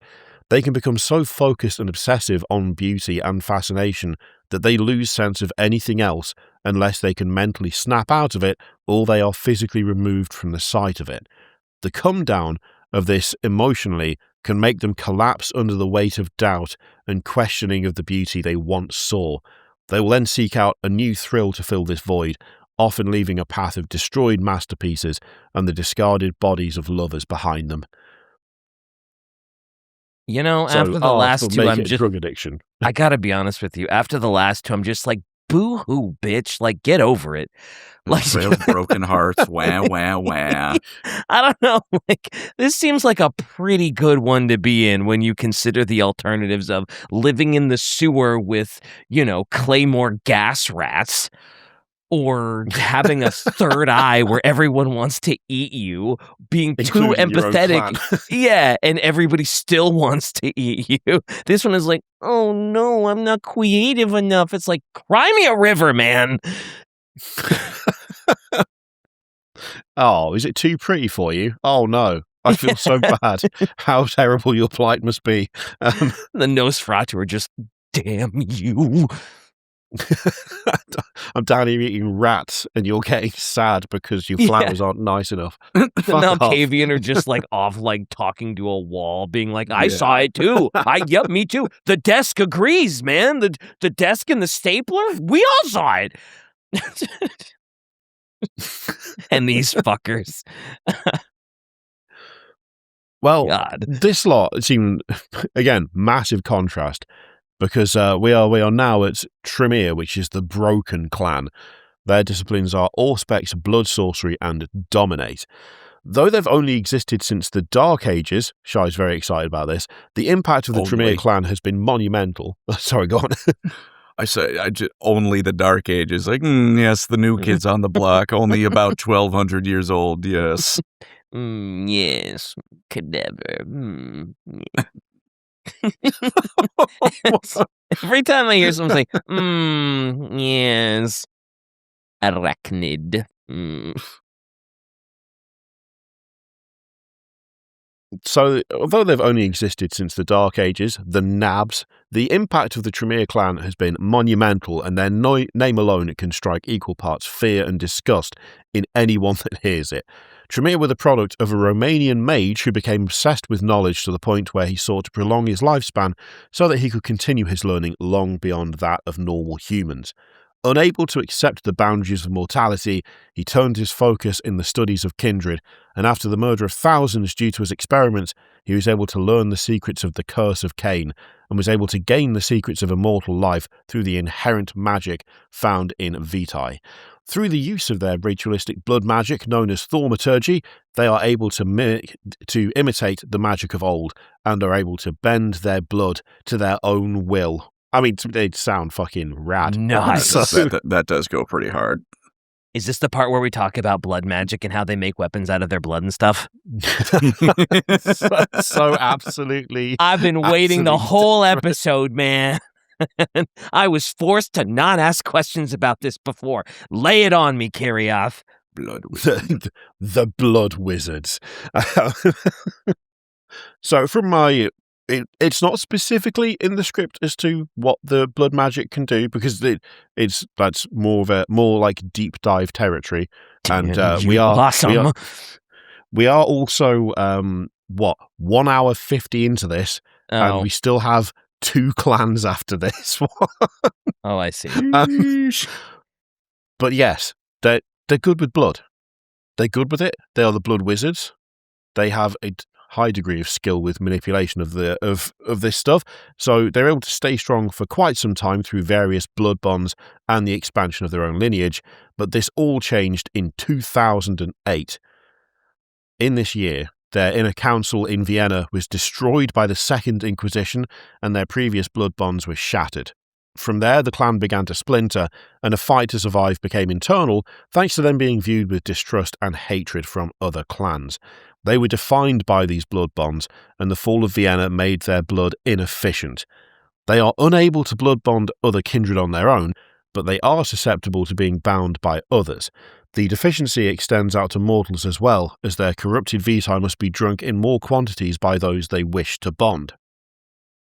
So, due to the instinctive nature to learn and seek perfection, they are drawn to individuals who are experts in the occult and scholars with incredible dedication to their studies more than others, but they also seek influence in their attempts to regain footing. Due to the nature of the fall of Vienna, the Tremere have splintered into many different groups and houses that claim to embody the ideology of the clan best, embracing some school of thought more than others. Regardless of the house affiliation, though, their history is well known to the other kindred, and hatred of the Tremere is almost a stereotype at this point. But within that fear is a degree of respect for a clan that has defied the odds and uses such incredibly twisted powers to achieve their ends. Hell yeah. Let's go. They sound cool. I'm picturing like two different archetypes in my brain. Like, I feel like they're either going to be like, there's some dude in a wizard tower, and in the deepest night researching forbidden magics, or it's a Glory Hammer album cover at all times when these guys are out and about. Like, it's this. It's this. Hell yeah, Corey.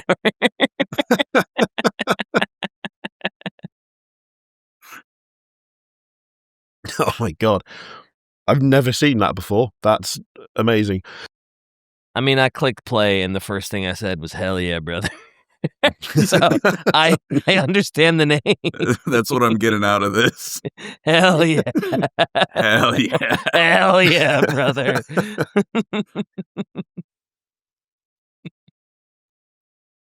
So now we move on to Tzimisce. No, it's not Tzimisce. I looked up how to pronounce this earlier and I've immediately forgotten it again because when we did the other episode, I pronounced it incorrectly, and in the live chat and in the comments, there was immediate things of, classic, not being able to pronounce the name of this clan. So I was like, at least put it in the chat. What is it? Let me see it. At least I know that I'm not alone. Yeah, is it? Did I do Tzimisce or did I Tzimisce? It was one of the two. I got it wrong either way, and I probably just did again. Zinch. Oh, here we go. I was going to say, is this a Zinj situation, but I've boss baby 2 times already today, so I'm glad you said it, not me. No, I'll tell you. I'll take the heat on this one.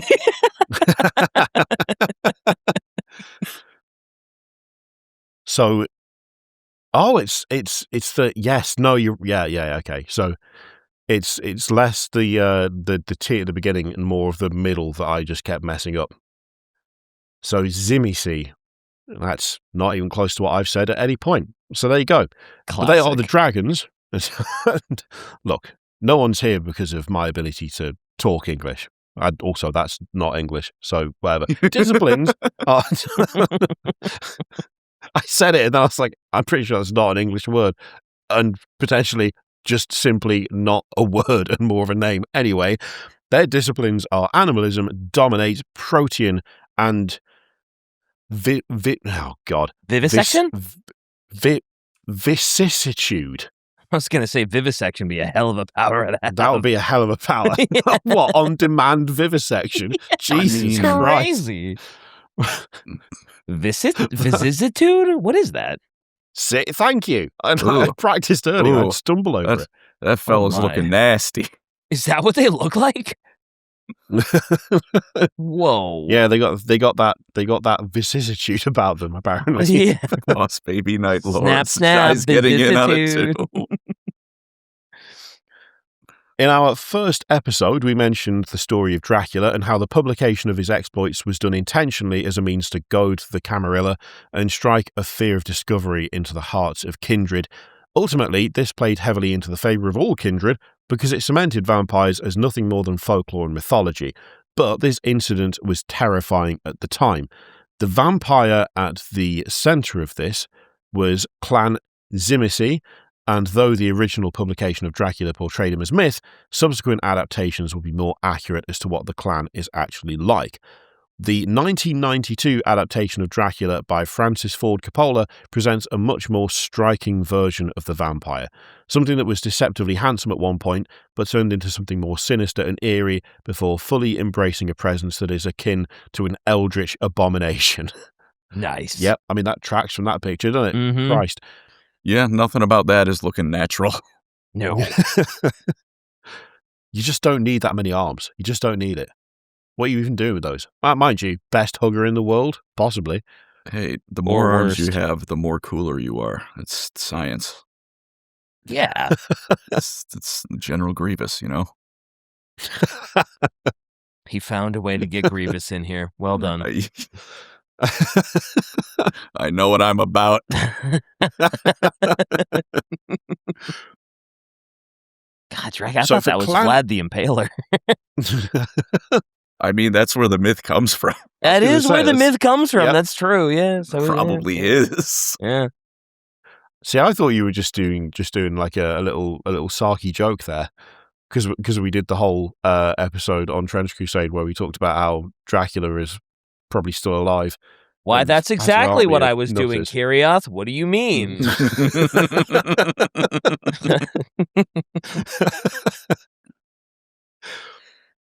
For Clan Tzimisce, this is a compliment, but also only limited mortal perspective on what they actually are.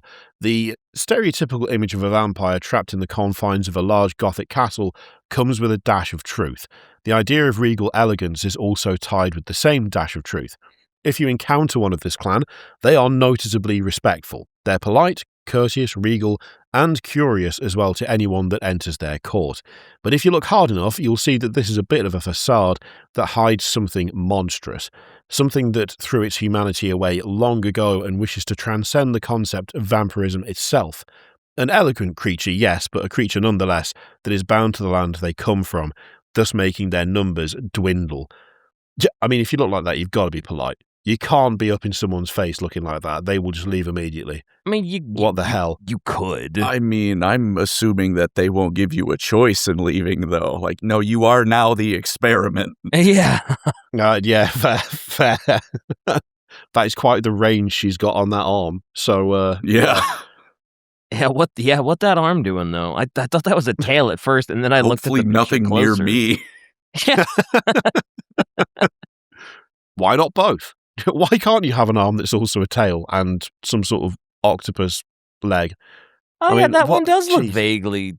No, I guess you're right. I was like, yeah, that does look silhouette. pretty...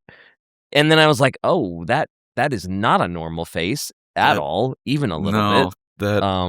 that looks like one of like the FromSoft, like Elden Ring and Bloodborne, like a doll almost. Mm-hmm, Oh, that is 100% an NPC that stands in the corner, and when you go over to talk to them, they just go, hmm? And that's all they do. That is what that is. Their one line of dialogue is "Verily, the tarnished dark sign soul," and Yep, nothing else. Also, And then- their ribs are all broken. Yeah. And 20 hours in, you come back to where they are and you find them dead, but you have no idea how or why. And then another 40 hours in, you need to have spoken to them to obtain something that you didn't know existed. That's what that is, and you cannot convince me otherwise. Classic. Classic. Fucking, I lost my patience with Elden Ring at certain points purely because of bullshit like that. It's just like, what is that armor that person's wearing in that invasion? Oh, it's for a quest. Oh, who is that guy? Oh, he died. Why did he die? Ah, well, you didn't do the requisite 82 steps before you met him. God, Fun. Kirioth. Cool. Nice. Not even a real gamer. It's true. It's true. Definitely not. Their bane is that of being grounded by a place that was important to them in mortal life. This can be aspects of a physical location like dirt from their home, a specific building of their youth in the company of a faction that they are tied to. They must sleep surrounded by this or else they suffer, which is why many live in ancient castles or compounds in isolation and don't truly seek outward when it comes to expansion. They're also cursed with courtesy, and they face extreme difficulty entering private or secure places that they're not invited into. Another aspect of them that makes them truly unique is their signature discipline, known as vicissitude.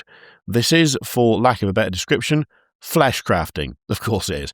Oh, lovely. So vivisection wasn't far off. Yeah, it's actually pretty damn close.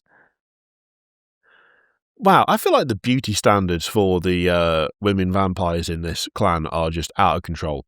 You've got to have no ribs or an arm that's also a tail. Like it's just wild. It's just wild. Let people be.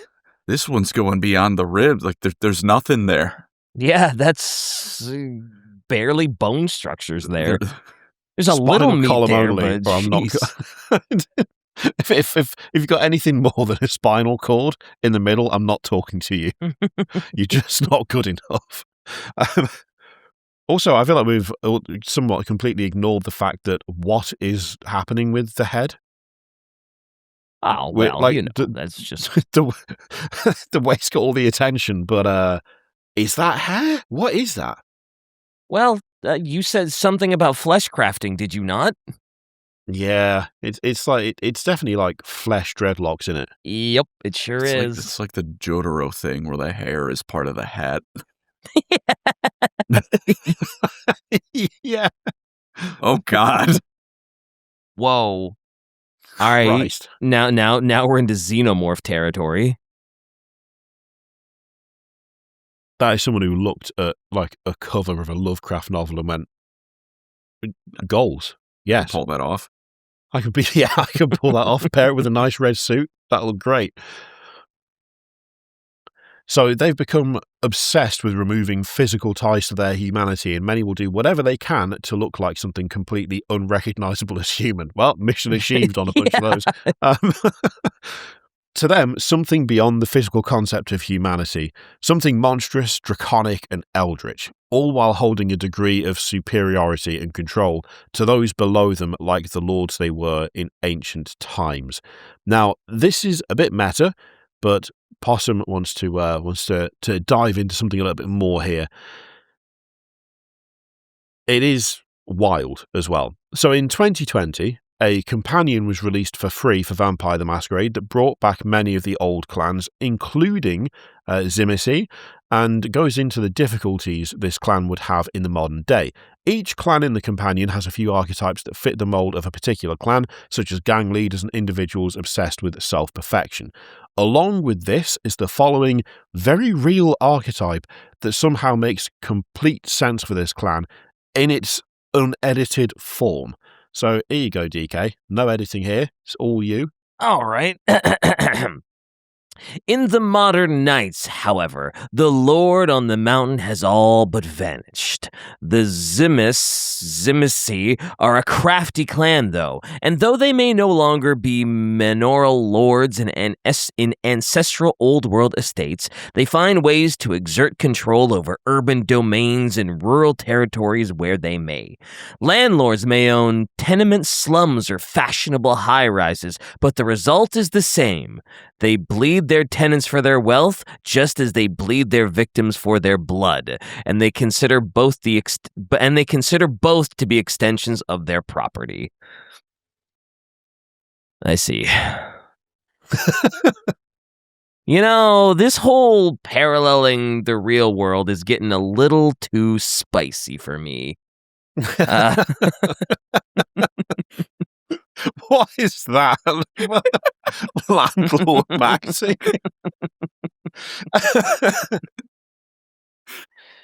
Also, by all accounts, that landlord maxing that's not bad rent for California. 2,500, even with the tips. That's not bad. Boy, am I glad I live in the middle of nowhere. Yes, sir. Turns out living in a small town has its advantages. I was going to say, you could be living in the Inland Empire surrounded by desert and polluted smog, and you might get slightly cheaper than that, maybe.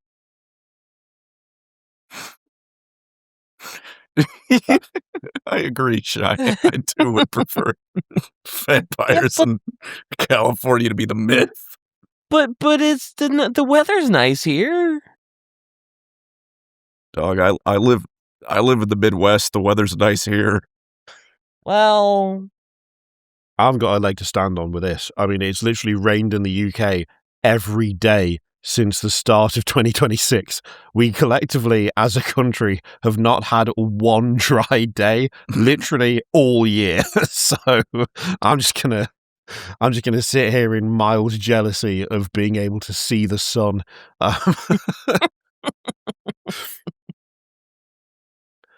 Finally, we're on to the final clan here.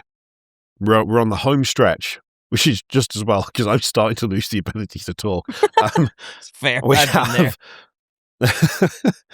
have Ventrue, the clan of kings, and their disciplines are dominate, fortitude, and presence.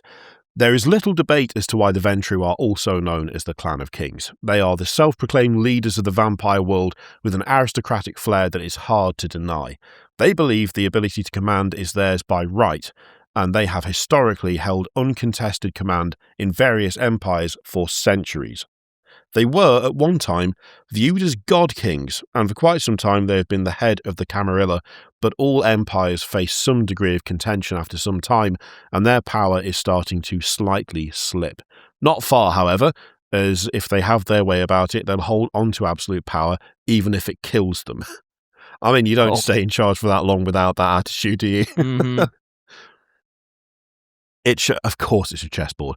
It should come as no surprise as to their main focuses when it comes to embracing. They look for those who are established leaders, bosses, or politicians that hold a vice grip on the status quo and are able to command subservience with very little contention. Equally as important to them are those with lofty ambitions of leadership. A young upstart that is looking to become the next global powerhouse, or an individual looking to change the scope of technology, these ambitions fit perfectly with their ideologies as their instinctual compulsion towards superiority and arrogance. Again, the real-world comparisons are getting a little much, but we shall soldier on. Yeah, let's soldier on. This would never be a group in real life. No. Those in the upper crust tend to have very particular tastes that are affluent, and the bane of the Ventrue makes this a piece of their entire existence. A Ventrue will develop a very specific and rarefied taste when it comes to the blood they drink. Traits that are very specific and can range from physical traits to mental traits. They could be trapped to only be able to drink the blood of women with a specific hair length and eye colour of a certain height. Insane. Weird. Or they could... Or they could be trapped to only be able to drink the blood of a member of a particular branch of the military suffering a specific type of PTSD. What? I mean, Lord. Jesus Christ. What? All right, I guess. Fucking weirdos. So this is the clan that's just pumping out Sigma male edits nonstop. Sir, you've barely touched your military meal. What's wrong? It's not traumatized enough. I requested a fine blend of trench foot and artillery shelling, please.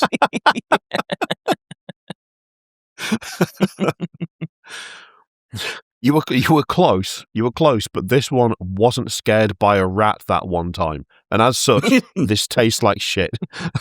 Also, like, if you're old enough, like, that's arguably going to be pretty rough, because, like, how are you going to... you can't really, in modern times, replace the trauma of frightened to near death by Carthaginian war elephant. That one's kind of gone. It was so easy to get back in the day. I'm starving. I haven't had a good meal in hundreds of years. That one guy who's got like one last bottle of that specific thing, eyeing it really nervously, like, is it a bad enough day? Yeah. Also, Shai said when a preferred vessel type is entirely unavailable, like certain nationalities no longer existing, may a venture change their feeding restrictions. And even then, said venture still develops a new feeding restriction. Also, they can just gain a taste for new stuff if they're just like, oh yeah, there's no war anymore. I can't have my traumatized 18-year-old soldier anymore. They can just be like, well, I guess I'll force myself to have a new restriction and just on a whim change it. Well, I guess it's not a whim. I'm assuming it is a much more involved process than that. I'm guessing like maybe it's like, you go like enough time, like 100 years or something past, and it's like, again, like I'm out. I am fresh out of like Roman legionnaires. All right. What else is there? Okay. In a very restricted situation, if it is literally impossible to get. Okay. Gonna hard pivot to people with tribal tattoos from the late 90s and hope that there's enough for them over the next 60 years. I gotta be honest with how popular that tattoo was. They're gonna be eating good for a while. That's true. And you can just shift over to cyber sigillism, which is, let's be honest, the same thing. So I wonder if there's like almost a way to game the system. I don't know if that's not quite the right word, but if it's like on a person-by-person basis, right? Or if it can be used as like almost a magical detection system, like when suddenly you just are craving something different, like, I guess they're all gone. Huh. Yeah. That's how you find out the last person who spoke a specific language died, and the language is also dead. Yeah. There's just one vampire that's like, oh, no one... What am I supposed to eat? Yeah. No one speaks this particular dialect of this one specific language anymore. I mean, firstly, sad that the language is gone, but also, what am I supposed to eat now? I should have savored slower. God damn. Whatever the specification is, the severity of their rarefied taste can result in them vomiting any other blood that does not fit the mold. But those with enough power and influence can guarantee that these needs are met, outside of, highly specific examples, of course. Mm-hmm. And that is all of our clans for Vampire the Masquerade. Damn. In a mere blink of an eye, in a short as anything, 2 timely hours and 10 minutes. Swiftest, cleanest episode ever, with no sidetracks, no boss babying, just here and gone. I have one question. Can any of them stop time? Can any of them stop time? Is that a vampiric thing ever? I actually don't know. I imagine the mages can, right? They Surely, must be able if you're to. Dio. Conodilda. That's what You I'm thought getting. the episode was over, but it was me, Dio. Yeah. Got it in. Yeah, buddy. Go get that last reference in. Temporis is a discipline unique to the true Brujah. Temporis grants the Cainite the ability to manipulate the flow of time itself. So yes, Dio does exist in Vampire the Masquerade. I must find a true Brujah. Mm-hmm. Agreed. I would like to be one. Being able to manipulate time is always a handy ability, right? Unless it's that I've just had such a specific memory. That episode, I'm going to say a thing, and you tell me if you know what this is. All right. Have you heard of Bernard's Watch? Bernard's Watch? I have not. I'm going to take that as a no. I had a feeling that this is an extreme... Shy, no. No, not with the current topic, Shy. No, I'm never mind. Pull back. I don't want to be Dio. I'm not reading it. I'm not reading it. Forget everything that I was going to mention there. That's the end of the episode. We have gone through all the clans of Vampire the Masquerade. We are not going to be addressing what just showed up in the chat, and instead hand it over to you, DK, for an outro. Check out the Patreon. The Patreon is great. If you are listening to this early, that's because you're there and you've been supporting us, and that's amazing. Thank you for that. Also, check out the merch store over at orchid8.com. There's probably a barcode on the screen. There's a link in the description. New shirt. You should check it out. Coin, wall scroll, pins. Hey, maybe there'll be more in the future. Just like there'll probably be more episodes in the future, ? Hopefully. Thanks for being here, Pancreas. Well done, Kirioth. Yeah. Should we do shout-outs? I guess we should. Pancreas, where can they find you? They can find me at Pancreas No Work and Pancreas Still No Work and Twitter. And Twitter. What about you, The Kirioth? resignation on that last one. It's just amazing. What about you, Kirioth? Where can I find you if they so desired? Mostly here. Well, actually, that's not true. Mostly on Kirioth TV, or just Kirioth. Both work on YouTube for some reason. I don't think I've ever actually done any sort of shout out at the end of any of these because I just feel like I'm part of the furniture, so it seems redundant. But yeah, I also make videos by myself sometimes. Hell yeah. And that's the end of the episode.